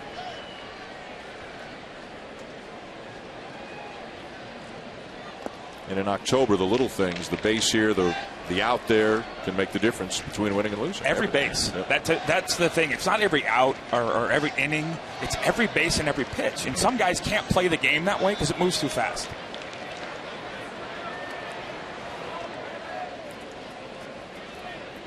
1-1. Lined into center field, a base hit, and Jay is 2 for 3. I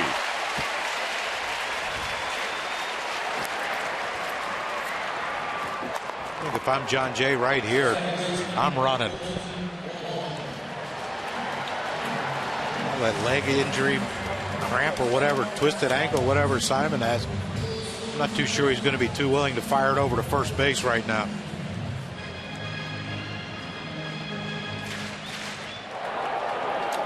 Runners 14 of 22 opposing runners stealing on him. So the running game is not something he's well versed in shutting down, and that's why right there. That delivery right there it's too long. It's too long to throw to home with a fast guy on first base. But he can't be any quicker because he picks his feet up and they're too close together.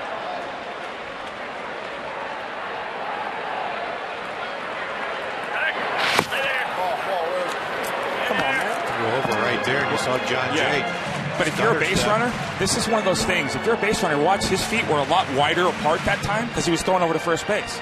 Now, if he throws the pitch, watch him bring his feet closer together. These are the things that good base stealers see.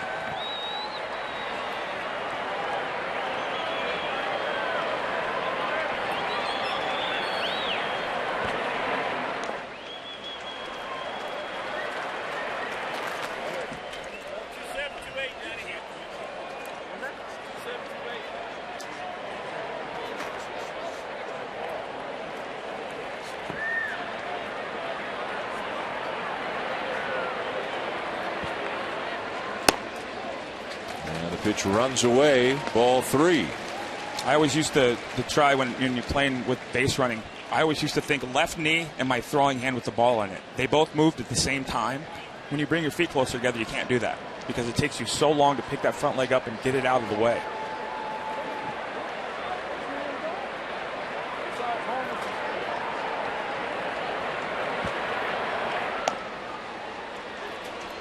It's a high strike, 3-1. Got to be going. Got to be. It feels like he's giving it to him, though. And it's not varying his times.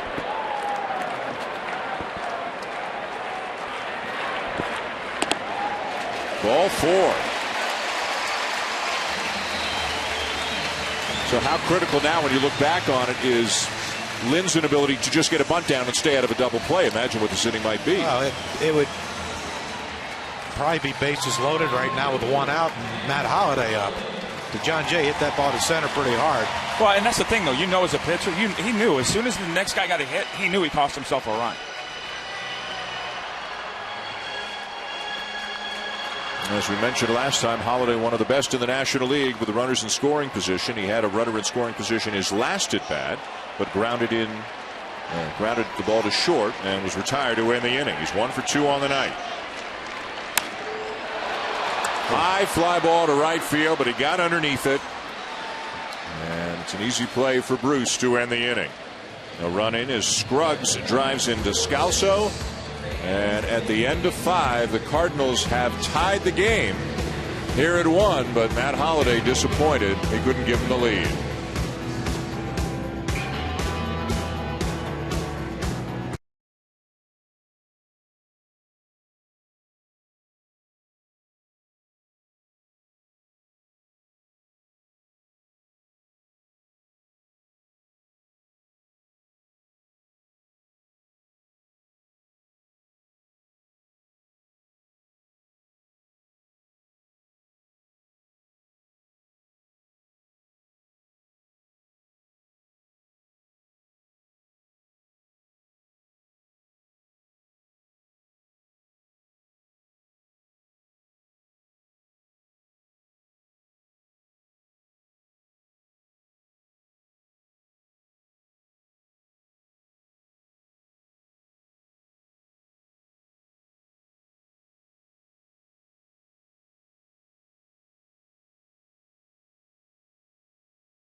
Baseball's pennant race on ESPN.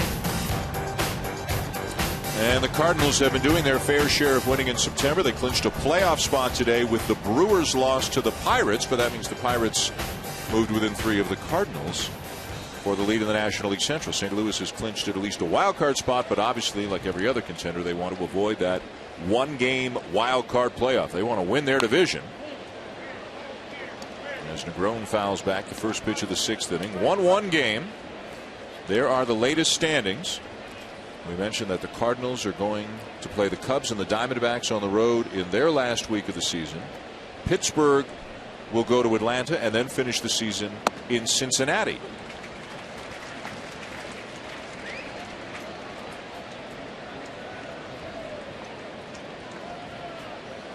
If I'm Mike Matheny, I'm feeling real good. He obviously want to win the division, but I'm feeling real good about my 1-2 in the playoffs.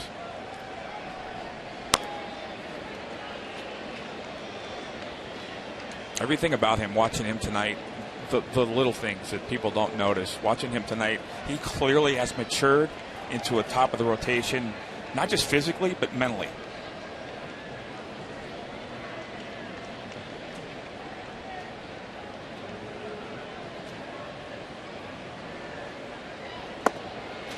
And there's a good cutter down and away, a pitch that he hadn't been able to command earlier, but he gets Negron for strikeout number 7. In our talks with Lynn yesterday, here's what he had to say about his improvement. Coming up, you don't realize how much you can learn in between starts. You're just kind of worried about getting to your next start and not really paying attention to what's going on or knowing how to work. And when you get here, you have to learn that. And we've had guys that have done a great job of teaching you how to work in between starts, pay attention to the team that you're facing. You can have 2 games watched until your start, and so you can just learn about the hitters, what they're good at, what they're bad at, and that's kind of a learning process as you get here. There's Todd Frazier, and I think it was you who mentioned Chris Carpenter and Adam Wainwright before, and kind of how they've passed the torch from Carpenter down to Wainwright as the leader in the role that he has with all of the other starters. Well, there's 2 things. First thing, you get excited because you think he was good before he learned this stuff. Mm-hmm. And now he's taking his game again to another level. Here's a ball ripped to deep left field, and this one's not coming back. Number 27 on the season for Frazier, and the Reds are back on top.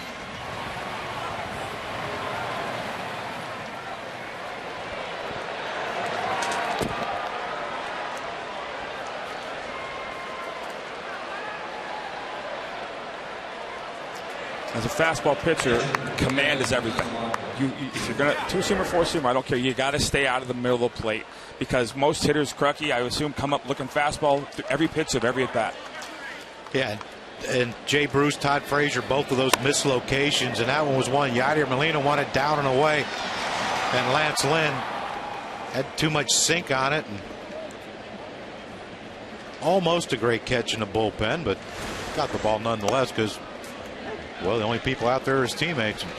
3rd home run that Frazier's hit off Lynn in his career. And to show you how much the game has changed in the last few years and how much offense has come down. 27 homers for Frazier. He's tied for 4th in the National League with 27 home runs. Giancarlo Stanton leads the league with 37. Anthony Rizzo 31. Lucas Duda 28. And now Frazier and Justin Upton each with 27. That used to be, I mean, seriously, that used to be 4th in the league after the first half. Yeah, lots changed, huh? Yeah. For the better. Mm-hmm.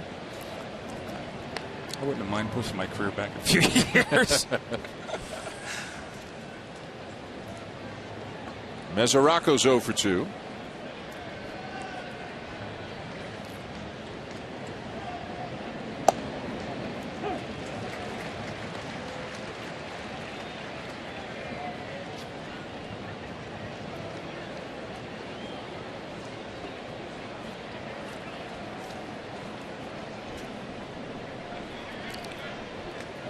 Two on the way.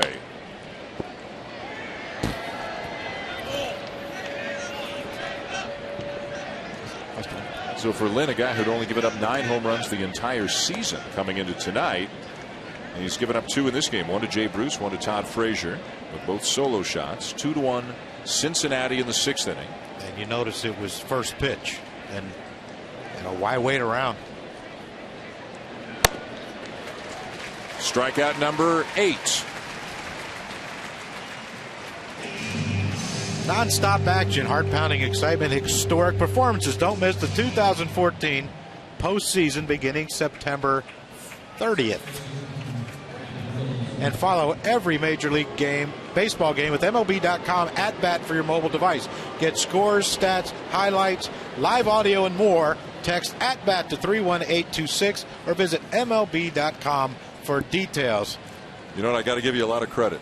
Not only did you pull that off, you pulled that off under difficult circumstances. Very well. Yeah. 2 reasons. One, the guy beside me was messing with me. And 2, sometimes I struggle with the reading aspect. Well done. You're peaking right at the right time. Yeah. Right? Peaking for the playoffs. The last Sunday of the season for us. Anyway. I apologize. I was calling crash and burn there. It's Brandon Phillips. Yes, he did, says Clint Fagan. Just a lot of focus going on. Yeah. Something like that.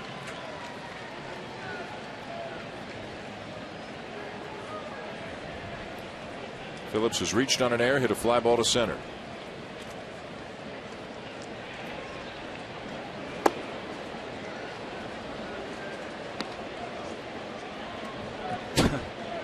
Mine. That looks like Crucky and I. Yep. So we didn't have a bottle. We had hot dogs. Baseball in my hand. Yeah, you guys don't share well either. 2-seamer. She's got.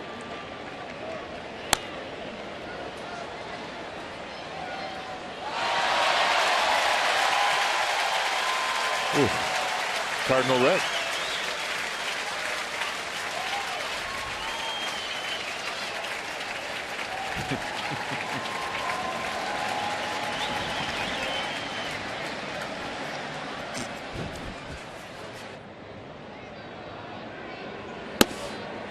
There's that rising fastball, or what at least appears to give the illusion of it being a rising fastball on its way to the plate. He's had some success with that pitch. Well, you heard Adam Wainwright talk about it, and I said something about John Papelbon. He's got a very unique arm slot, and hitters, it's hard to see because I think a lot of times it comes out of the jersey. Oh, Yachty is so good at that. Framing? Just how soft he caught that ball. If you watch his hands, his hands are so soft. He doesn't drag the ball back to the strike zone or pull it out of the strike zone, and umpires get mad when you do that. Look at the arm slot. It's different. That is so. It might not look different, but it's unique. This one's carrying, gets over the head of Holiday and off the wall on a bounce. Phillips digging for second and in there and a head first slide.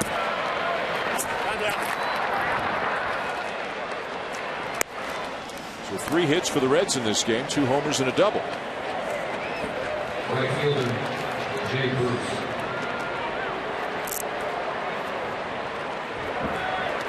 That'll bring up Jay Bruce, and here's what he did his last time up. The challenge is a right-handed pitcher. When you throw a 2-seamer, it runs to the barrel of a left-handed hitter. You have to be able to make them conscious of the ball in. It's going to surprise me if Lance Lynn throws him anything to hit.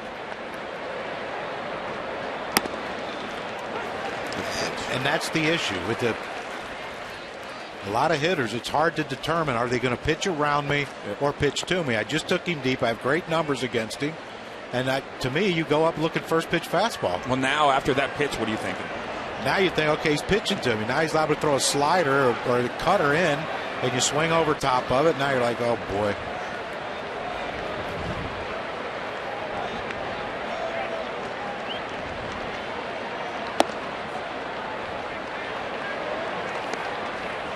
So now he's run a couple of 2-seamers away from this him, is all 90 and 89 right. instead of 93. Well, he's guiding the ball. Yeah.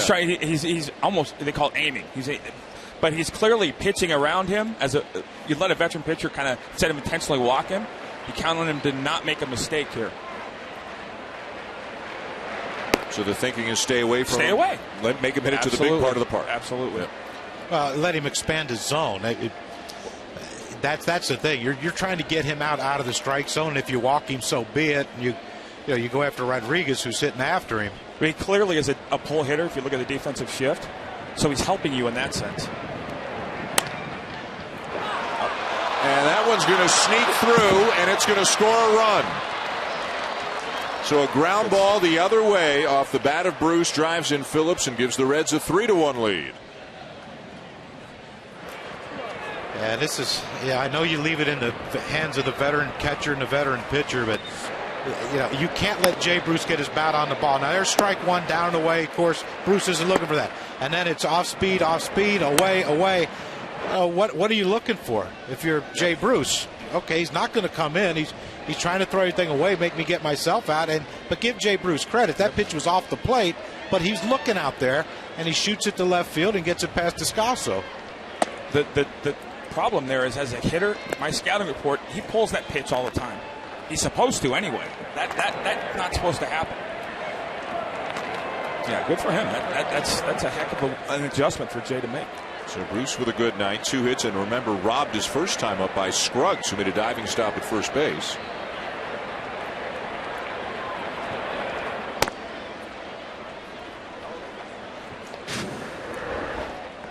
Watch. See the ball? The ball runs back to us. That ball's off the plate. It's not a bad pitch from a location perspective, but situationally, it's not a good pitch. But they're expecting him. Yachty was expecting him to pull whatever they threw, and he threw too far out for him to pull it. But do you think after the very first pitch, guys, that Bruce said, okay, here's what they're trying to do to me, made the adjustment, knew where he was going to try to go with Jay Bruce is a dead pull hitter, but he does have the ability on occasion to hit the ball the other way. And I think in that situation, you have to look what's behind you. Rodriguez is behind you. He struck out twice already. And Lance Lynn's been overpowering him with fastballs, so he probably took it upon himself. I have to figure out a way to try to get this run in and give us a 2-run lead. And he expands the strike zone, he looks away, and he gets a base hit the other way against the shift.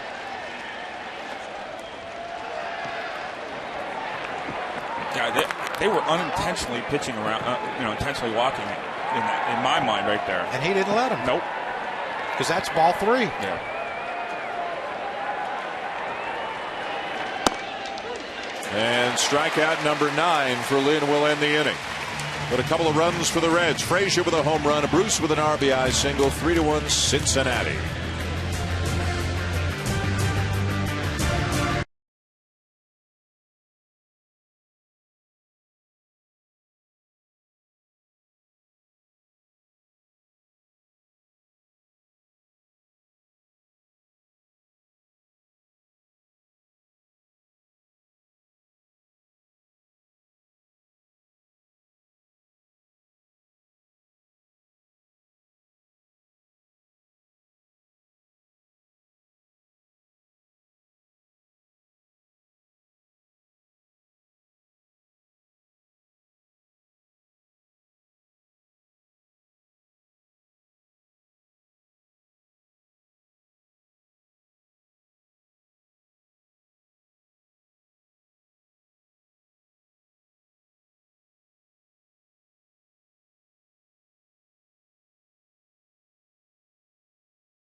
Kurt Schilling, Buster Olney. Sunday Night Baseball on ESPN.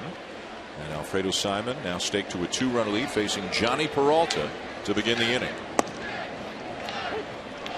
Peralta has walked and hit a fly ball to center tonight. He'll be followed by Yadier Molina and then Randall Grichuk.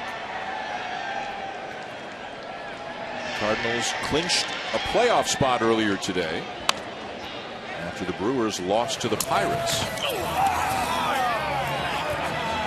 Meanwhile, the Pirates' win got them a little bit closer to the Cardinals, at least for the meantime. Now 3 back. A magic number of 5 for St. Louis to clinch the NL Central. Those are the same 2 kids we showed before, right? That's their second baseball.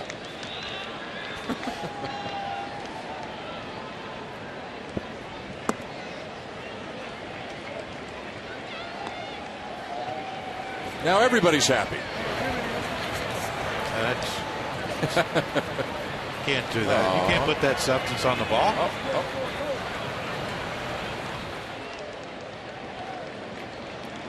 That'll make it sink.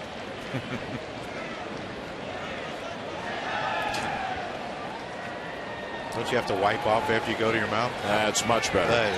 They gave him probably a little cleaner and more chewable.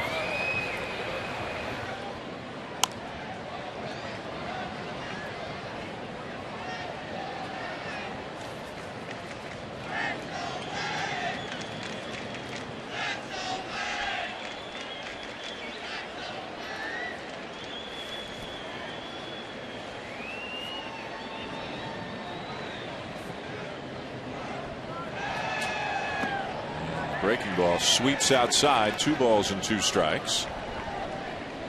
So the Cardinals took the field tonight with the knowledge that they are in the postseason, but still trying to chase down, well, still trying to clinch the NL Central and looking above them a little bit, maybe trying to chase down the Dodgers for the second best record in the NL. If those two were to meet in the division series, they could get home field. Washington's got the best record in the league, and the Nationals won again today. They don't lose anymore. They beat Miami 2-1 today.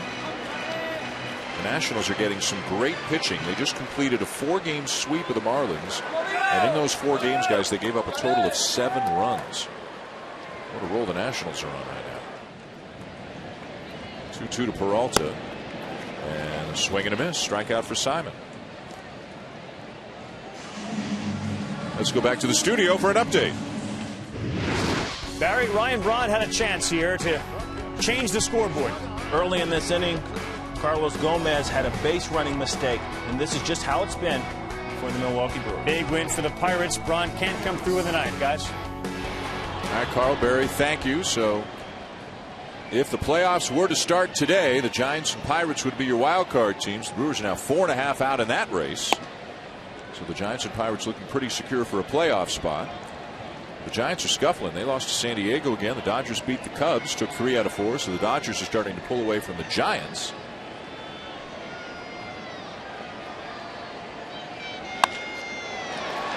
Here's Molina lining the ball into the left field corner. And on his way to second base for a double.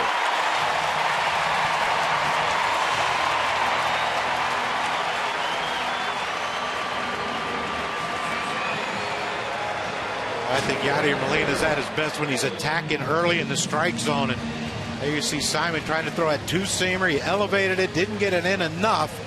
But look at Yadier Molina. You talk about the right thumb injury. Look at the vibration that takes on the bat right there. But yeah, you understand at this point in the season, everyone's hands are sore. But the surgically repaired right thumb, Yadier Molina, takes all the vibration. I don't care if you hold the bat out in your fingers, wherever you hold it, you squeeze it too hard. Anytime you're making contact, that bat is going to, the ball's going to hit the bat, and it's going to push it back into that thumb, cause those vibrations. And even though he hit that ball well, pretty sure there was a little bit of stinging in that thumb area that he had surgically repaired. He has not hit a home run since he returned. That is his 22nd hit in 82 at bats since he's returned. 18 singles and now 4 doubles, including the one he just hit. Here's Grichuk, and that's just low. If you had to pick a guy, Schill, from the healthy St. Louis lineup, so put Adams and Carpenter back in there, runner at third, less than 2 out, playoff game. Is Molina the last guy you want to face on that team? The last guy I want to face on the team is the guy that strikes out the least, whoever that is, because I want, with a runner on third. There's another ball scorched into left field. Molina's going to come in to score, and Grichuk's into second base with an RBI double. This guy is making a bid for more playing time.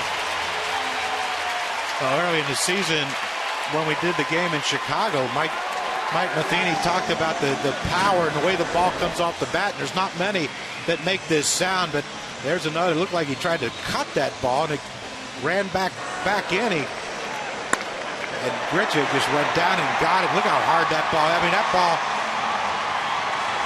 got past Rodriguez in a hurry.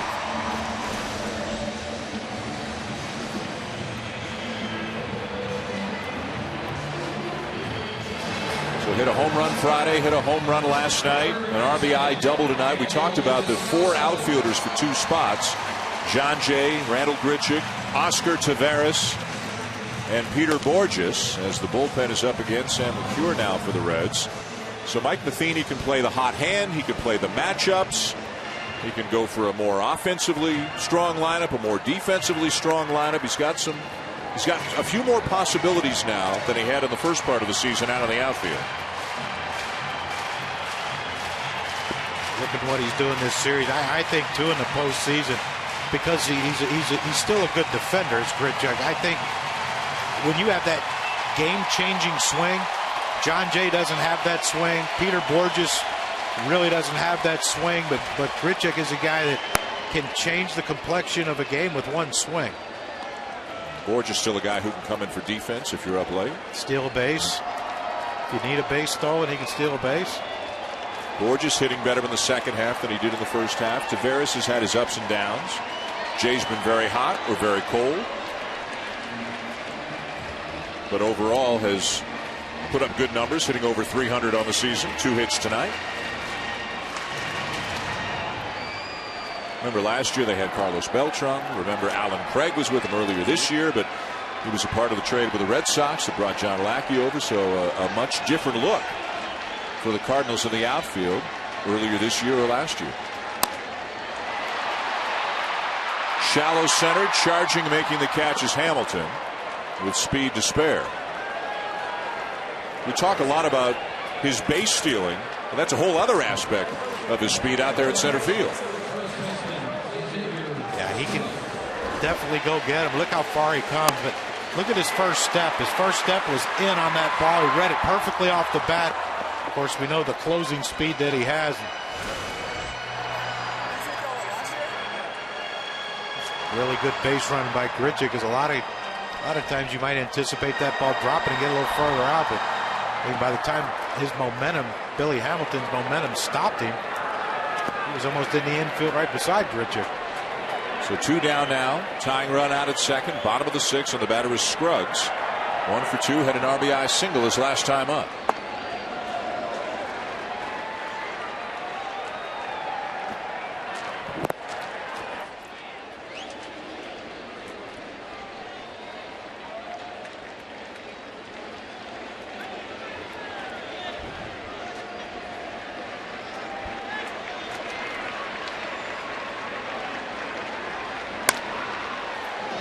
Bouncer to third. To his left is Negron to make the play, and that will end the inning.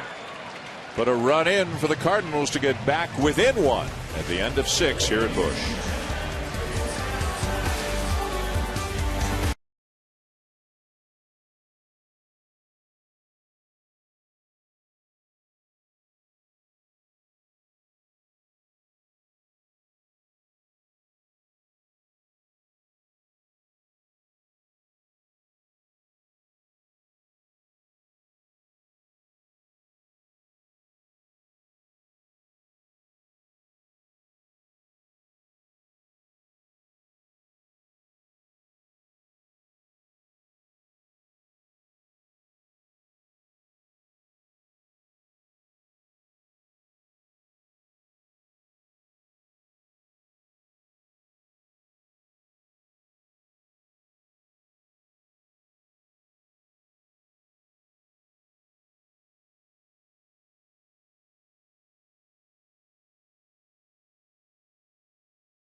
well is brought to you by Chevrolet. Skip Schumacher and Jason Amat have been nominated for the Roberto Clemente Award. Go to ChevyBaseball.com to vote and your chance to go to the 2014 World Series. A look inside the Cardinals Hall of Fame just across the way beyond the left field wall. That close. Over at Ballpark Village, the site of where the old Busch Stadium was. 3-2 the Reds lead as we go to the top of the 7th inning here in St. Louis. And speaking of Jason Mott, there he is. A guy who has been a closer for this team in past years and has battled back from some injuries. And comes on here in the 7th inning with his team down by 1 to make his 28th appearance of the season. Of course, Trevor Rosenthal is the closer. Pat Neshek, an all-star season, as the setup guy. Carlos Martinez. So Mott has moved down on the pecking order a little bit in the bullpen, but a guy who brings a lot of experience. A lot of experience in it, but after the surgeries, and not the same guy that throws in the upper 90s anymore. Problem is he's still got the same mechanics. He's very much a thrower.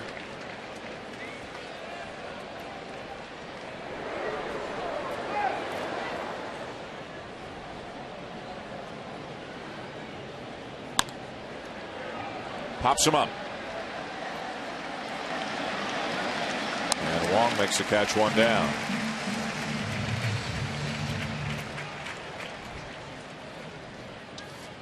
Well, for the Cincinnati Reds, it's been a difficult season, and looking ahead, they've got a lot of money committed to a few people. The biggest chunk of which, obviously, is the enormous contract that Joey Votto has.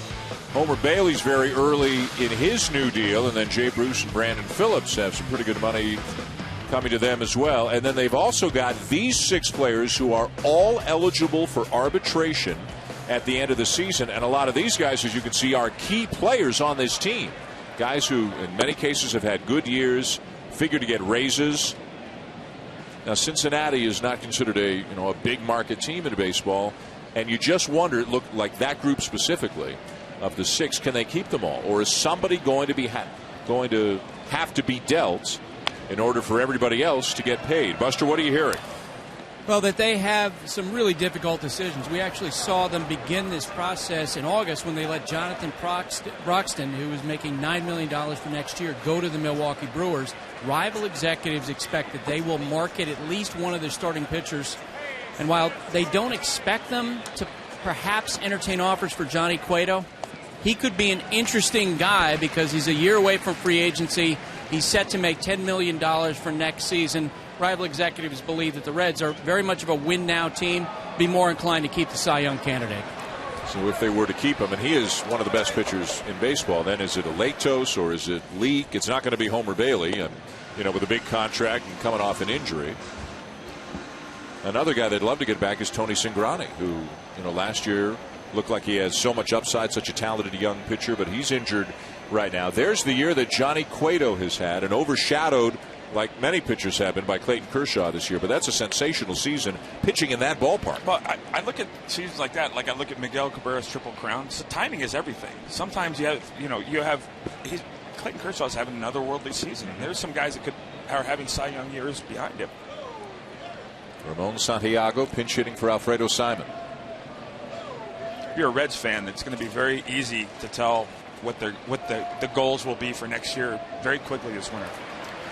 Yeah, it's the thing is, if you're that front office of the Cincinnati Reds, you look at this team healthy with Votto, with Phillips, with Frazier at third, with Bruce healthy, Billy Hamilton roaming center field. All those guys playing to their capabilities. They have a great offense. And are you going to now take away your best pitcher because you have to save money and right. So now you have to have a great offense because your pitching's going to not be as good. If you're planning on winning next year, you're planning on going to the postseason. You got to have a number 1, and he is that. Bouncer back to the mound. Hamilton retired, and it's a 3-up, 3-down inning for Jason Amat. It remains 3-2 Reds, 7th inning stretch.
work's not done, every night matters.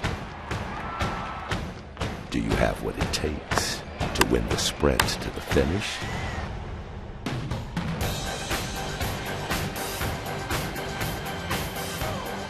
The Cardinals know they'll be a part of postseason baseball. They don't know exactly in what capacity. The magic number is 5 for them to clinch the National League Central. They are trailing tonight 3-2.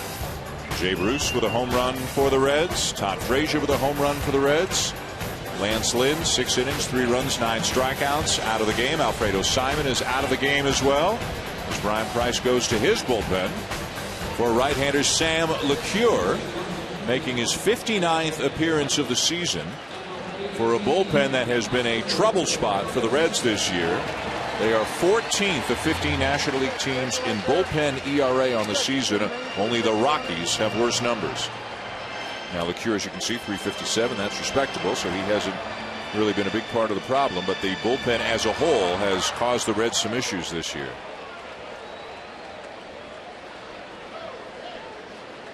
Oscar Taveras is the pinch hitter for St. Louis. Batting in the pitcher's spot. This is one of the top prospects in the Cardinal organization. He's been up and down this year. Was first called up by the Cardinals May the 31st. Went back down, came back up in early July. He's got some thunder in his bat, but he's been very inconsistent and probably hasn't grabbed a job as much as the Cardinals would have hoped. They gave him some regular at-bats at times, but he hasn't hit well enough to really hang on to it. Well, now you know why every time we were doing a Cardinals game, when's Taveras coming, when's Taveras coming? And Mike Matheny said, hold on, we don't know if he's ready yet. And, you know, obviously since he's been here, he hasn't proven that he is ready to be an everyday big league player. It's a hard thing to prove for a young player. You get called up by a bad team, you're going to get your at-bats. Yep. Right? You get called up by a good team in a pennant race, you have really to got to do well yeah. in select spots.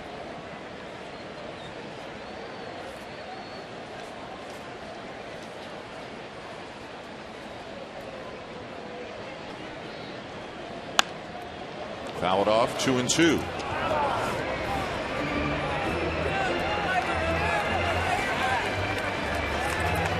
Cardinals have the ball dudes now.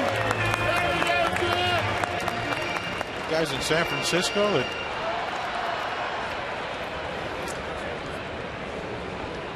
well, maybe not. Younger ball dude.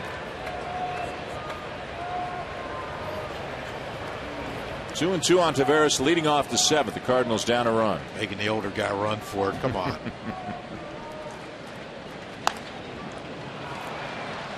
And did he get under that breaking ball and skies it into right center for out number 1.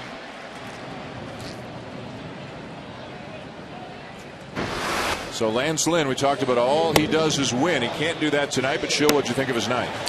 Typical night. A good outing for him. A lot of four-seamers, located it well. He got beat on some two-seamers tonight. I think, you know, and it's what happens. I don't think solo home runs beat. I don't think those solo home runs are going to beat him. But that was a solid outing. Had a good fastball from start to finish. Probably another outing where he threw up 80+% fastballs as well. And he's clearly feeling good and healthy. And if you're Mike Matheny, so everything you saw tonight makes you feel good about going into the postseason. Another good play at third by Negron to retire Jay. 2 down. Well, this is an excellent play because you have to respect the speed of John Jay. So Negron playing in on the infield grass. And this is a hard one because this ball is slicing away from him even though it's on the ground, but he stays with it. Look at this footwork, though. Great push off with the left leg. Didn't have to extend himself in the dive, but gathered himself. Knowing for a young player that the ball was hit very hard, and even though John Jay can run, he knew he had time. Didn't get up and rush it. Tried to throw it from the ground, from his knees, and got up and made a strong throw. And up 2 outs in the inning for LeCure. So here's Wong. And he is officially 0 for 1. He was credited with a sacrifice back in the 3rd inning. when he tried to bunt his way aboard. Runner at second, one out. He was clearly bunting for a base hit, not trying to sacrifice. So a little hometown cooking there on the score. You don't sacrifice bunt unless you're the pitcher with one out. Right. I mean, it's a. But he'll take it. Yeah. But I mean, he has power, and that's, when he bunted with one out, it took me by surprise that he would do that with a runner on second base. Lefty Kevin Segrist up in the Cardinals pen.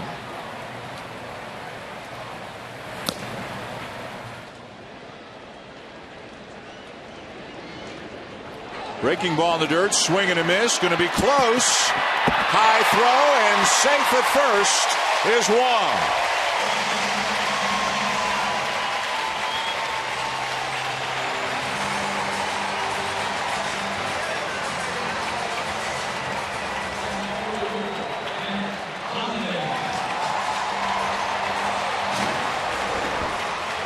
We talk about the improvements that Devin Mesoraco has made, and you see he did everything he could to try to block that ball. But with the curveball from LeCure, it's going to bounce the other way where it's breaking. So it's going to bounce to Mesoraco's left. He couldn't get in front of it to block it. He gets away, and luckily for Colton Wong, it got away far enough from Mesoraco that he didn't really have a play on Colton Wong. And so the wild pitch allows Wong to reach, and look who it brings to the plate, Matt Holliday.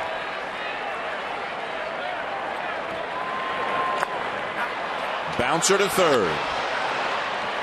Inning over. A frustrating last couple of at-bats for Matt Holliday. The Reds still lead by 1.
Is presented by the new Dollar Cravings menu at Taco Bell. Live Más. And in part by Xerox, the company that simplifies the way work gets done. On to the 8th inning here in St. Louis. The Cardinals trail the Reds 3-2. They're in the final home game of the regular season for the Cardinals. The new pitcher, left-hander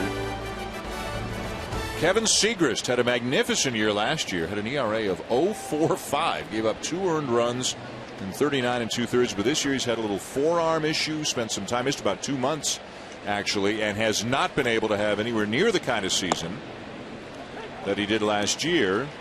But you're at the point of the season where, assuming the Cardinals go on, well, we know they're going on to the postseason, where you're kind of vying for a spot on the postseason roster, and Segrist hoping to pitch his way back into contention for that. And Mike Matheny almost went out of his way to bring up his name before the game today. We were asking about various pitchers, and he said, hey, don't forget about Segrist. Well, you think about who they could play in the postseason if they do play the Dodgers. You look at the guy who's leading the National League in RBIs, and Adrian Gonzalez. This is a guy Segrist might be called on to get out in a big situation. D. Gordon, another guy who's having a really good year for the Dodgers. You know, the left-handed hitters in that lineup, this is who Segrist might have to, that they would love to have him come in to face. And this is who Mike Matheny, this at bat right here is what Mike Matheny's watching. The first hitter that you face as a reliever when you come in, that's the guy. You have to get that first guy. Matheny alongside pitching coach Derek Lilliquist. Some nights you only get one guy.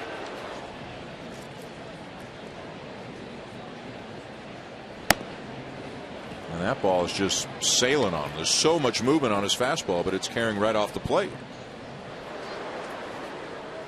I watched him warm up, and he couldn't get anything on the outside part of the plate to a right-handed hitter. He was pulling everything he was throwing, even in warm-ups.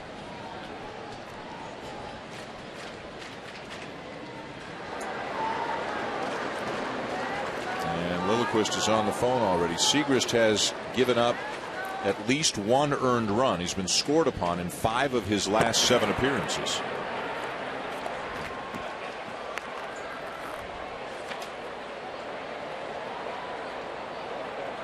I expect Yachty to go out. If he throws the ball right here.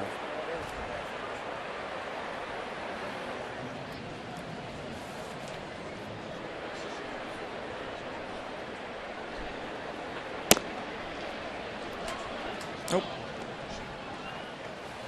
Puzzling too. Making the same mistake.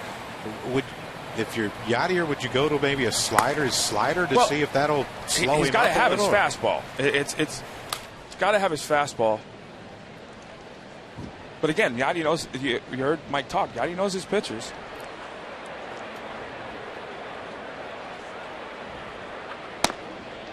Oh, good pitch.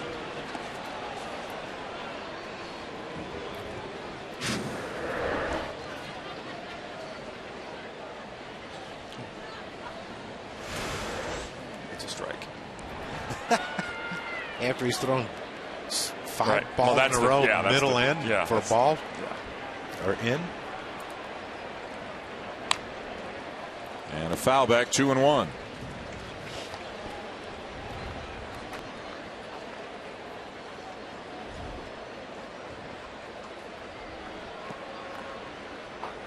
Frazier 1 for 3, hit a home run his last time up, his 27th home run of the season.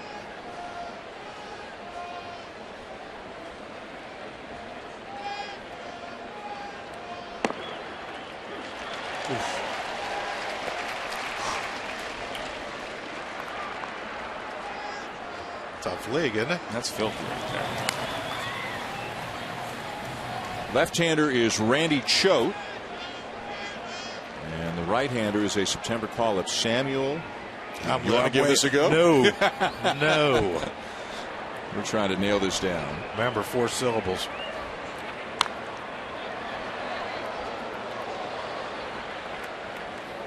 We are told Samuel Tui Vialala is the pronunciation. Although it's AI, but they're saying Vialala. We're going with what Cardinals PR is telling us here. So, given the Cardinals' history, I'm guessing he's 92 to 95 with a great breaking ball.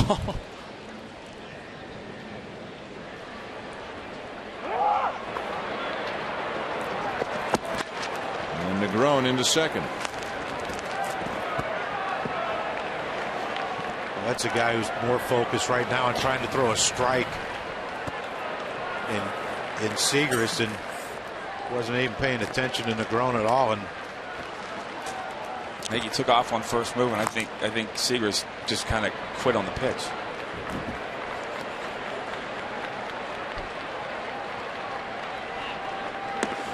Ball 4. Back-to-back walks issued by Segrist to begin his outing. And he might not get a chance to stay in there any longer.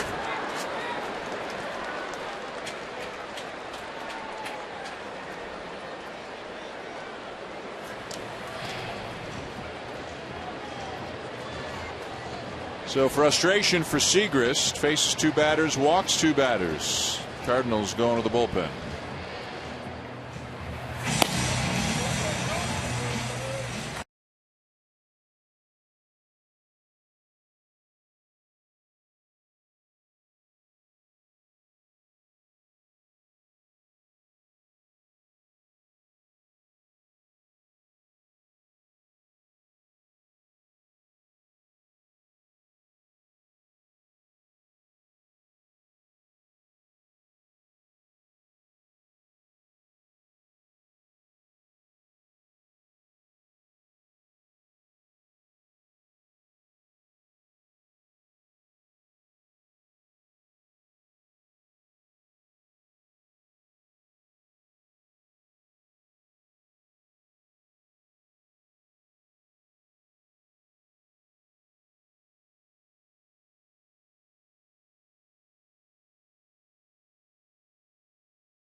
I got my money. Sorry. And welcome back to St. Louis. Sunday Night Baseball on ESPN in the 8th inning. With the Reds leading the Cardinals 3-2 and threatening to add to their lead. Non-stop action, heart-pounding excitement, historic performances. Don't miss the 2014 postseason beginning September 30th. And follow every Major League Baseball game with MLB.com at-bat for your mobile device. Get scores, stats, highlights, live audio, and more. Text at-bat to 31826 or visit MLB.com for details. Danny boy, you got this name. Samuel Tui Valala. What do you want to call him? Sam. Big V. Right-hander making his second Major League appearance. 21 years of age from San Mateo, California. These are his numbers across 3 different levels of the minors this year. Tui Valala. How about 97 strikeouts in 60 innings? Yeah, he probably throws hard. Just a guess. First and second, nobody out. Devin Mesoraco. Yep. Yeah, he does. They don't bring him up unless they throw 95. Their player development system is unbelievable. They release guys that throw 89, 90. Right.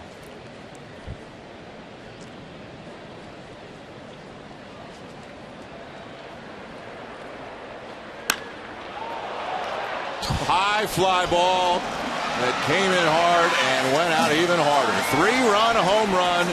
Devin Mesoraco breaks it open for the Reds.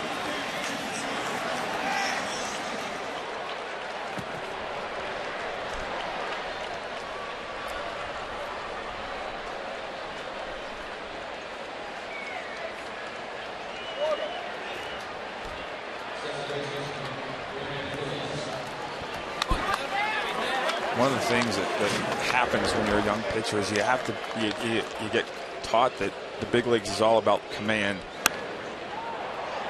That second ball, that's what happens. This kid obviously has phenomenal stuff, but right now, this is when you wanted to make these mistakes, though.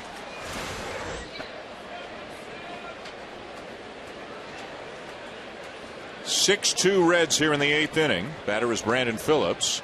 I really like the delivery on this kid, though.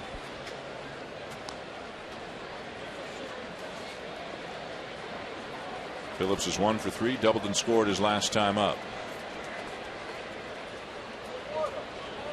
Well, watching this game with interest, the Pittsburgh Pirates, who beat Milwaukee earlier today. If the Cardinals lose, the Pirates move within 2.5 of the Cardinals for the lead in the National League Central with a week to go.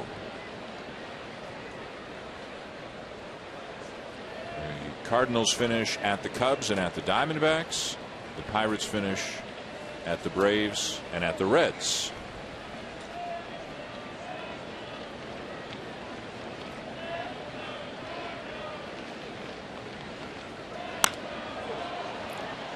In the air to left center. Holiday, one down.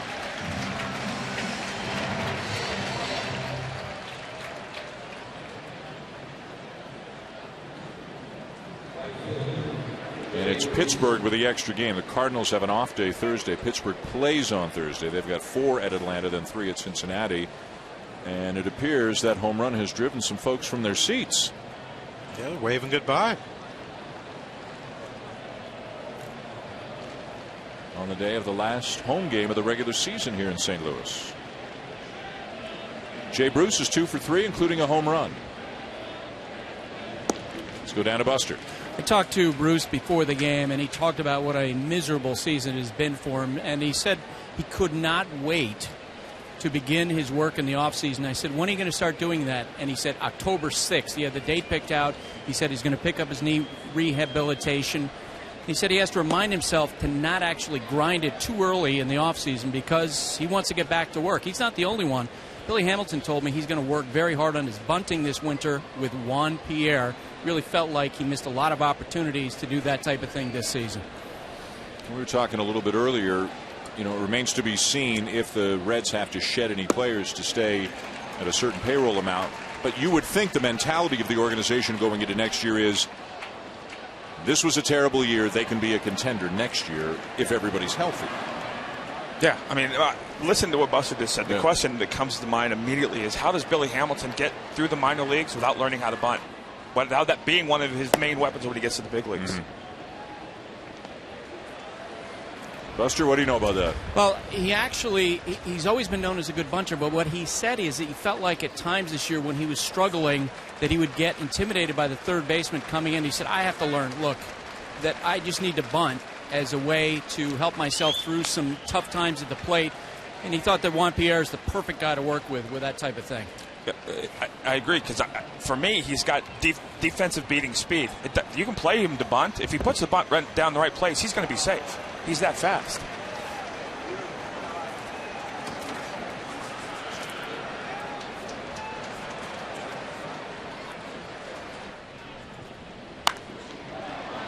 And another shot to deep right field.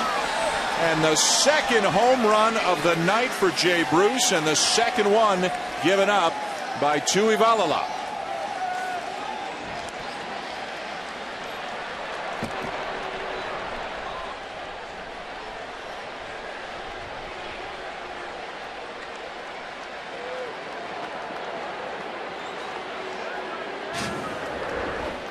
Well, that pitch by Tuivailala looked like just a hanging breaking ball that didn't go anywhere. Just stayed right there, center of the plate, about thigh high, and you heard the sound of the bat from Jay Bruce, and you know when that sound's made and it's elevated, it ain't coming back. So second major league appearance for Tuivailala. He gave up 2 runs and 3 hits in 2/3 of an inning in his first one. He's faced 3 batters here tonight, and he's given up 2 home runs. For a guy who's throwing 95 to 97 with the fastball, the second home run was hit off a breaking ball. But if you watch, look at the swings these guys are taking. They're coming unglued to swing. They're not real concerned about the ball in. And that's the difference between AA, AAA, and the big leagues. You know, you throw 95, 96, you can overpower guys in the middle of the strike zone. In the middle of the strike zone, but you get here and you have a guy like Devin Mesoraco who has 23 homers. Brandon Phillips, although injured for a lot of the season, but he has great power too. Jay Bruce, of course, we know about his power, who's coming off injury, and you leave balls in the middle of the plate, that's where they're going to end up. It's a lesson every young pitcher does learn and has to learn.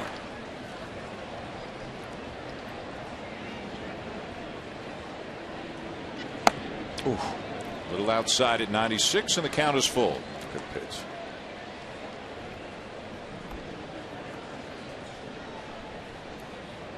So September call-up against September call-up here. Rodriguez has struck out in all 3 of his at-bats. Here he draws the walk. And Mike Matheny's going to go to the bullpen again.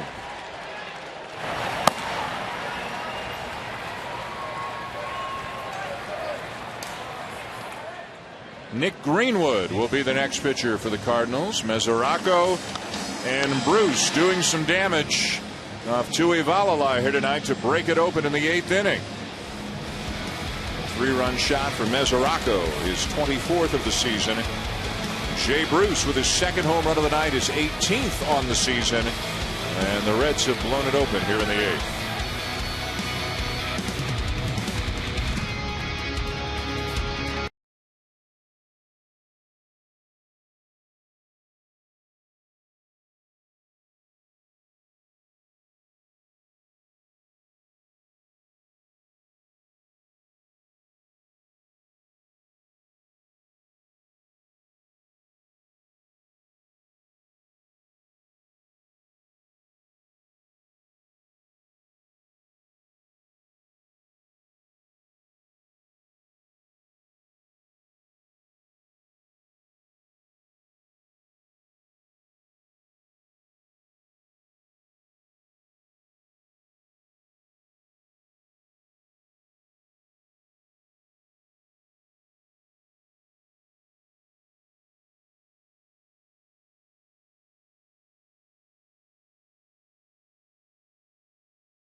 Reds now lead the Cardinals 7-2, top of the 8th, hitting a couple of home runs in this inning to blow it open.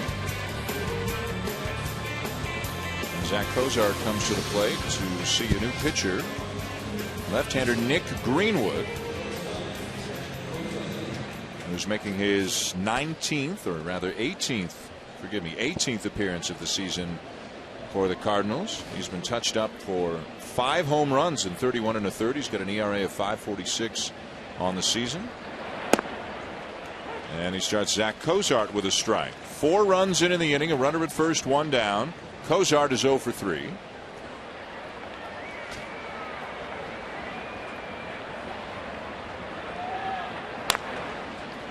Ground ball to short. There's 1 and 2.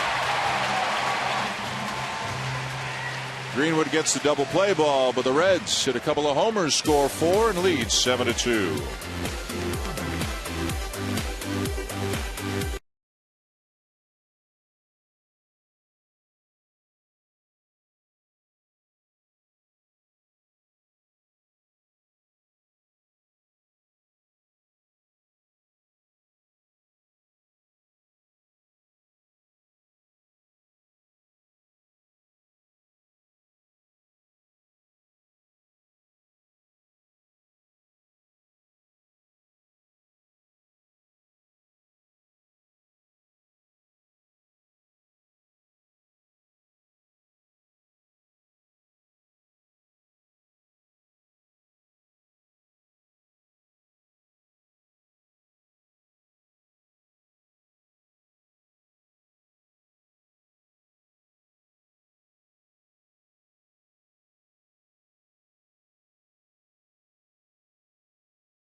Off home run, the dismount tells you everything. The backflip home run to center field, his 3rd walk-off homer of the season. The A's certainly needed that. They sure did. 3 for 5 on the day for Donaldson. 8-6 your final. Dan?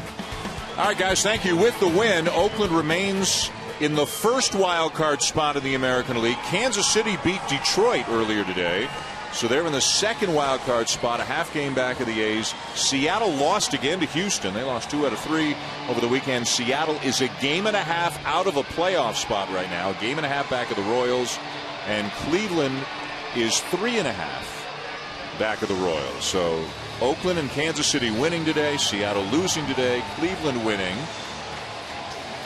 And the wild card in the American League may be where the most excitement is going down the stretch over the last week. Here is Jumbo Diaz.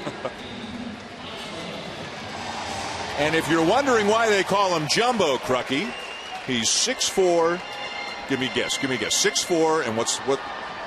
310. 295. 27. Listed at 278. Okay, listed at 278. I was listed at 215 for my entire career. I was listed at 190. When's the last time you were 190? As a newborn. High school? You were a newborn. Yeah. Senior year. Of 3rd grade? Diaz is 30 years of age, and after a 10-year minor league career, made his major league debut this season back in June. And you saw the numbers. He's pitched pretty well. Got a 3.73 ERA in 33 appearances, and has struck out better than a batter per inning.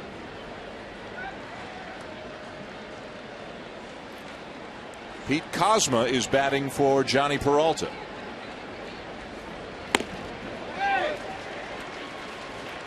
Tough to command the fastball, like with that delivery.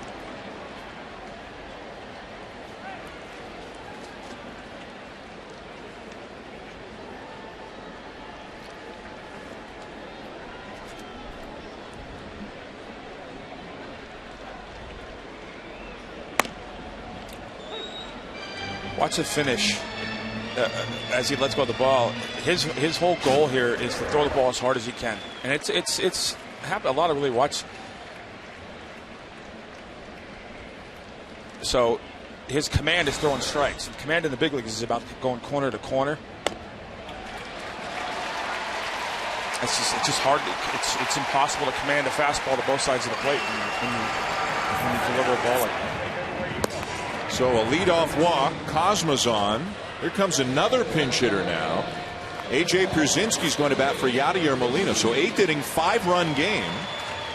And Mike Matheny is maybe given one, not conceding, but going to his bench and thinking about tomorrow. Well, he could have just been wanting to get A.J. off the bench to leave him alone. He was really effusive in his praise for A.J. and how well he did. He said, Pierzynski, since Molina's come back, obviously has been playing about once a week, and Pierzynski's not used to that. Matheny told us that he called Pierzynski into his office, and this isn't the first time, did it today, to remind him how important he was when Molina was out. The gap that he filled along with Tony Cruz playing until Molina got back. Just trying to keep AJ, feeling a part of the puzzle. Keep him engaged.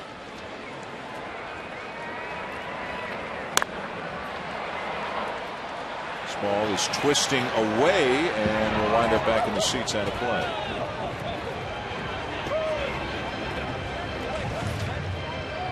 I'm going to guess it. You'll be hard pressed to find anybody who doesn't like playing for Mike Matheny and Brian Price. Just listen to those guys talk about their teams and their players today.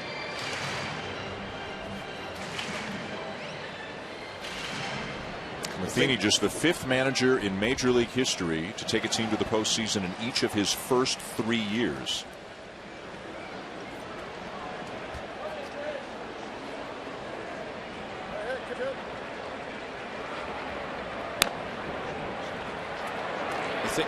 The thing I was most impressed with, Dan, in both meetings, talking to the managers today, you heard both of them talk about communicating with their players. And to me, that's the new age manager. Mm-hmm. It's not about X's and O's anymore when you bunt or hit and run. It's how you handle your players.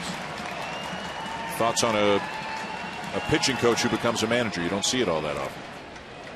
No, you don't. And there's a reason why so many catchers become managers. The way that they look at the game and play the game. It's different for pitchers. I couldn't manage in the big leagues. I think I could be a very good pitching coach, but there's no way I could manage. I'd have to have a bench coach that ran the game for me. And the thing is to try to get your position players to buy into, we're hiring a former pitching coach as our manager. Swing and a miss by a frustrated Pierzynski. Meanwhile, to the Reds bullpen, in the 8th inning, Aroldis Chapman is up.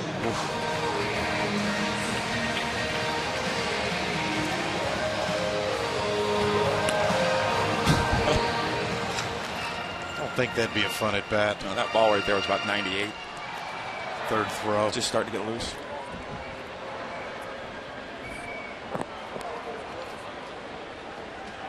Here's Grichuk.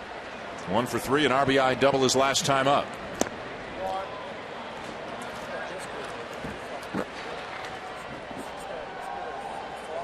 Now, as everybody knows, nobody throws harder than Aroldis Chapman. He's thrown 28 pitches at 103 miles an hour or more. He's thrown 126 pitches. Can we put that back up again, guys? He's thrown 126 pitches at 102 miles an hour or better. Nobody else has even done it once. Grab a bat, Crucky. Get in there from the left side. Grab a bat so I can give me something to lean on while watching pitch.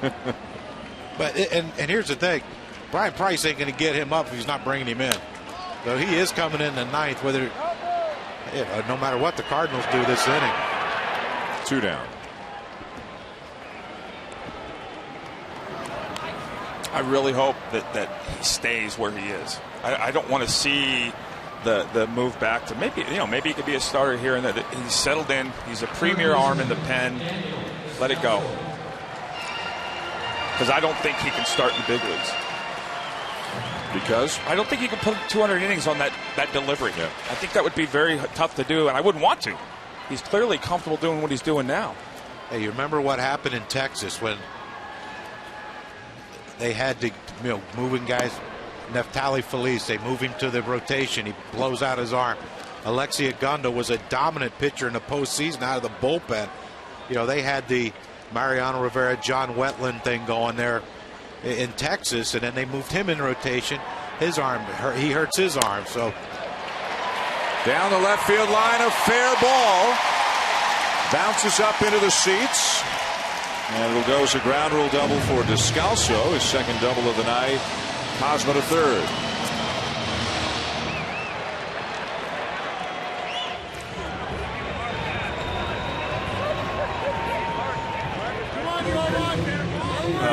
Just to expand on that point, John, I think the reason that happens is you ask guys to do something for the first time in their careers in the big leagues. I don't think you can do that. These guys generally, for the most part, will come up as relievers, or they'll come up on a 50-pitch count. Now you're putting 175, 200 innings on them, and I don't think you can do that. Not for the first time, and not here.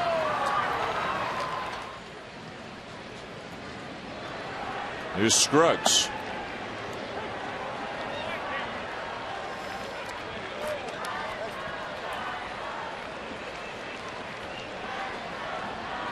Scruggs 1 for 3, had an RBI single back in the 5th. Reds 7, Cardinals 2. 2 on, 2 out for St. Louis here in the bottom of the 8th. 97 and Bile. This is the challenging count for a guy that throws like he does with a fastball. You got to make a quality 2-strike pitch on the corner, down or out. He can end up overthrowing a fastball and leaving it middle.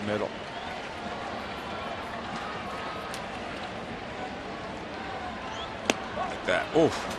And blew it by him at 97. Wow. Jumbo's pumped up as he gets out of the inning. End of 8. Reds 7. Cardinals 2.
Busch Stadium. Lots more Major League action coming your way here in the final week, heading into the final week of the regular season. A doubleheader Tuesday, Orioles, Yankees at 7, then Giants and Dodgers at 10. The Royals and the Indians, both of whom won today, at 7 Eastern on Wednesday, and then another Giants-Dodgers game Wednesday night at 10 Eastern. All games also available on Watch ESPN. Nick Greenwood remains on the mound for the Cardinals as we go to the 9th inning. And Jason Bourgeois is pinch hitting.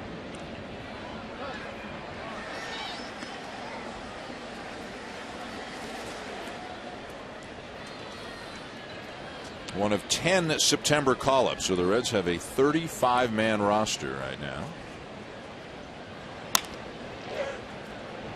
As he loops one toward right field, and a diving catch made by Grichuk.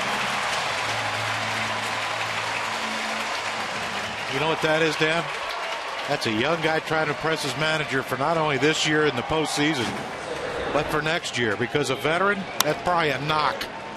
But look at Grichuk. He's coming in all the way, never gives up. Pretty nice play right there. Yeah. That was a veteran out there. I don't think the dive's going to be there. You got to pick your time when you're going to hit a ball like that. One down in the 9th. Grichuk swinging the bat well, as you guys said earlier. Before that, a good defender as well, and certainly making a case for some playing time heading into October, as Billy Hamilton now turns around to bat from the right side against the left-hander Greenwood.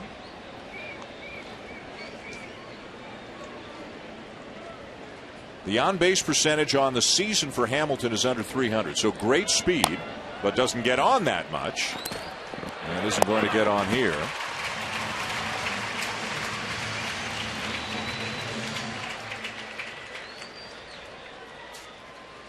He is certainly in contention, though, for the National League Rookie of the Year award. Although here comes Jacob deGrom, who had another good day today. The Mets pitcher striking out guys left, right, and center. Buster wants to know who's going to get the award. Guys, based on the response that I've heard from some writers who are going to have votes, I think Jacob deGrom is the favorite at this point. 2.63 ERA, 9-6 record, 144 strikeouts, and 134 in the third innings.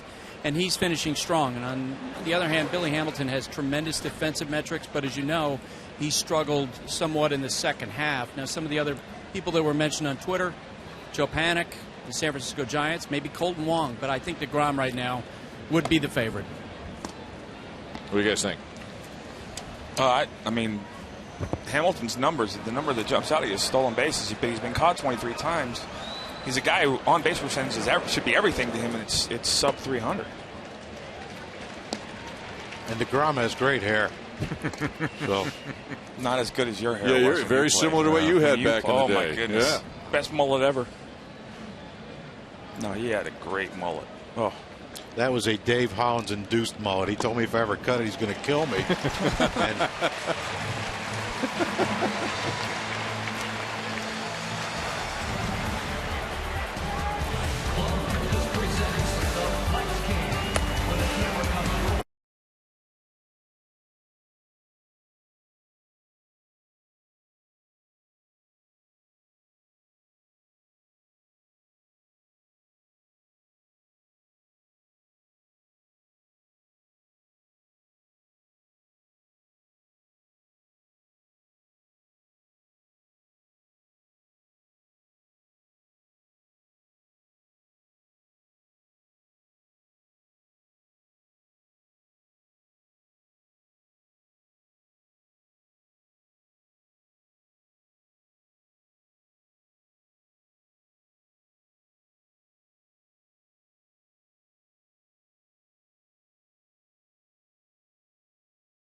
Chapman on his way in for the Reds here in the 9th inning, with the Reds leading the Cardinals 7-2.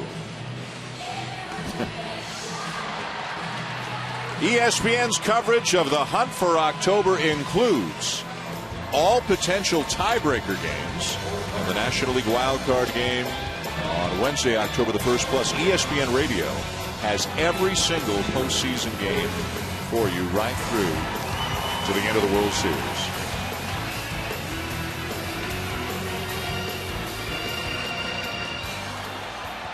Well, it's an event every time that he comes in. He hadn't pitched in about 9 days before he pitched last night. Yeah, so I was going to say. He's about ready to let it go now. Can you imagine? Go get him, Pete. Yeah, go grab a bat 7-2, Pete. And Peter Borges comes off the bench to pinch hit against Chapman. Batting in the pitcher's spot. Chapman's had about 3 kind of ugly ones. 4 runs here, 4 runs there. Otherwise, the 220 is way down. 49 innings. He's given up 20 hits and struck out 95 batters. Pretty good ratio. Oh, a little slider too. Yeah. That's ridiculous. That shouldn't be allowed. No. If you throw 104, you should only be able to throw 1 pitch. Yeah. And you can have a variation on the speed. Right. 100, 101. Can't make anything break. No, has to be straight. Oof. I read earlier today in his, I think there's only been 1 appearance this year, if I'm not mistaken, where he didn't throw a pitch at 100 miles an hour, and he threw 2 at 99 in that appearance. He's already hit 100 here. Slow gun. Dead arm. Who's the hardest thrower you face? No one. Dibble threw hard. That was my first at bat in the big leagues again. Yeah. Dibble. What do you think the hardest pitch you threw was? 100. You threw 100? Yep. Once. Still hurts? Oh, yeah. That was on the why fast gun. And he got him at 99, 1 down. That 100 was on the fast gun. Yeah. Well, you'd like to think that when Aroldis Chapman comes in the game that the sequence is going to be fastball, fastball, fastball, fastball. And there we go, 100 miles an hour first pitch, and then that's not fair. And then a fastball up at 100, and then another slider down. So we're just like, okay, what next? Let me just take this 90. I'm looking slider when he's throwing 100. Now this is even more unfair. A lefty? Yep. Oh. The amazing thing is left-handed batters, now take this for what it's worth, are hitting him for a higher average than righties. 2 for 3. It's lefties are hitting 139 on him. Righties are hitting 123. So lefties are just a little less worse. Yeah. No, they're less worse than righties. Very small sample size, as you can imagine. 5 for 36. Not a lot of lefties get the opportunity, for lack of a better term, to hit against him. Oh, get me over.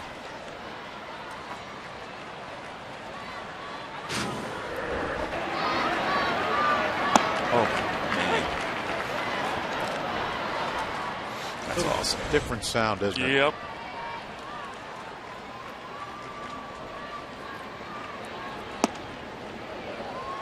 The thing that amazed me was you can hear the ball go by you when they throw it that hard.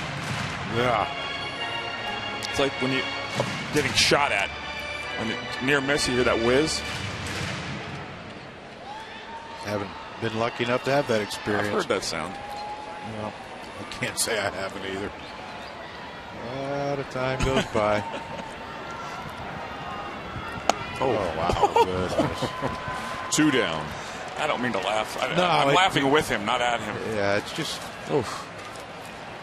There's just some things in baseball that aren't fair. And that's it. Well, when it becomes at another level is when he makes that pitch. And located. You're right. That's what I'm saying. He's going corner.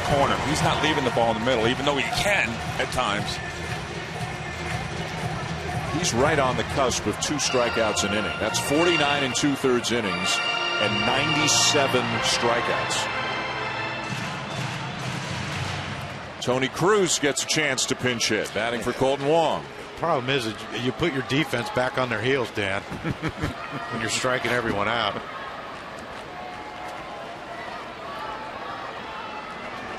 Oh. Now, you win. See, here's the thing. John Jay has to be wondering, wait a second. You're pinch hitting for Colton Wong, a rookie, and you let me go in there and hit against him who's been here for a few years.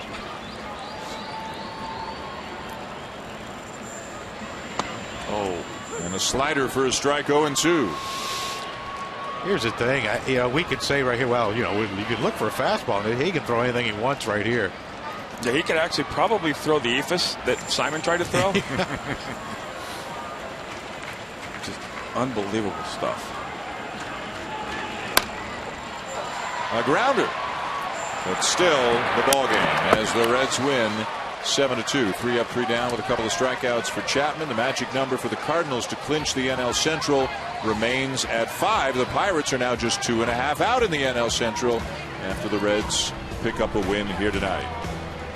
ESPN's Hunt for October coverage continues Tuesday with a doubleheader. It's the Yankees and Orioles at 7 Eastern, and then the Giants and Dodgers at 10 Eastern here on ESPN. SportsCenter is next tonight. This has been a presentation of ESPN, the worldwide leader in sports. For John Kruk, Kurt Schilling, and Buster Olney, I'm Dan Schulman saying so long from St. Louis.